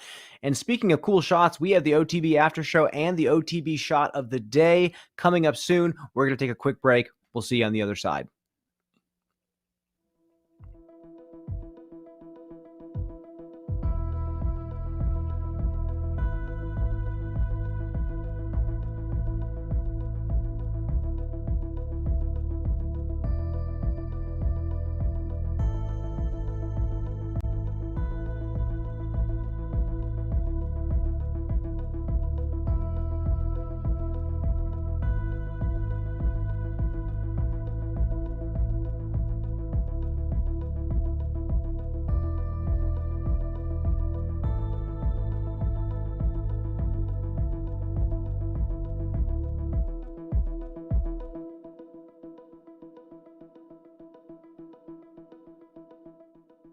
Repetitive stress injuries are one of the most common reasons that disc golfers have to take time off from playing the sport they love.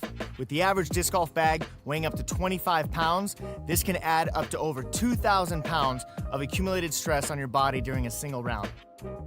A cart gives you the ability to bring what you need on the course without the repetitive heavy lifting.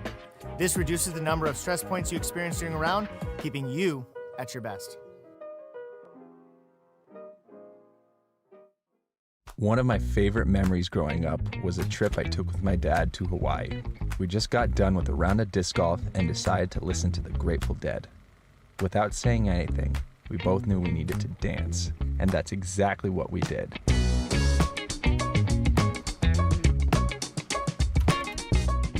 Sometimes you just need to stop and enjoy the music.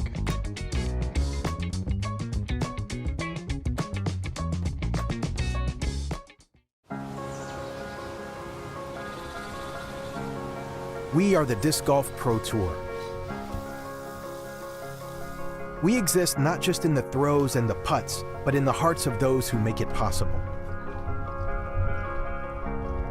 We are a story. Behind every disc thrown, there is a team. Professionals bound by respect, care, and a shared passion. We work tirelessly to create disc golf's grandest stages at the world's premier venues. Together with volunteers and fans, we form a community that not only shares the love of disc golf, but enriches lives beyond the game.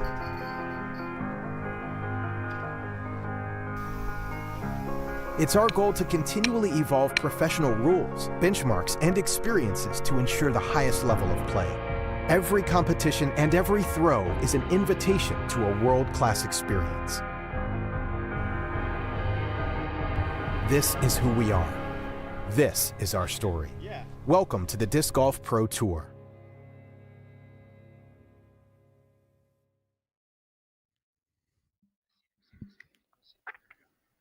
And welcome back. Round number 1 of Jim Palmeri's 50th American Flying Disc Open at Parma Town Park is complete. And Martin Hendel from Canada, your leader by 1 stroke over Matt Oram and Ezra Robinson. And with that said, we are going to bring you into the Disc Golf Network booth.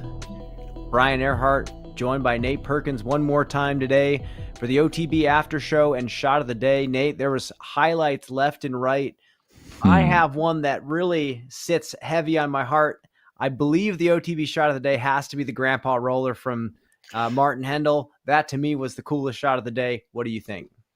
Yeah, that has to be the shot. I think maybe Ezra's park job on 18 with the putter to get to 8, but yeah, that roller is so unique.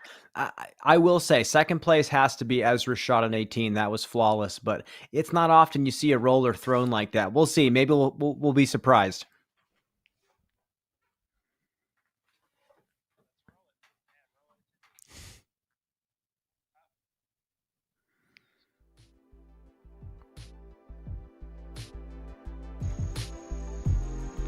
Oh, we got Bobby Jones, local hero. Yes, split grip forehand. Oh, and he walks off the tee. Walk away.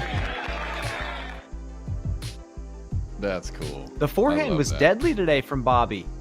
Was he 2 for 2? Every forehand he threw was executed well. It was a great day for the local legend. We could have also made an argument for the Spikeiser he threw. That's right. Back on 13, but you know what? It was a great day for Bobby. It was a great day for a lot of people out there. And it was a great day for the city of Rochester. I'm sure Jim Palmeri is very proud. We have 2 more rounds here for you. Tomorrow morning, 9 a.m. Eastern time, the FPO coverage begins. And then the men back in the afternoon at 2:30. Make sure to tune in on the Disc Golf Network. For Nate Perkins, I'm Brian Earhart. Good night, folks. We'll see you next time.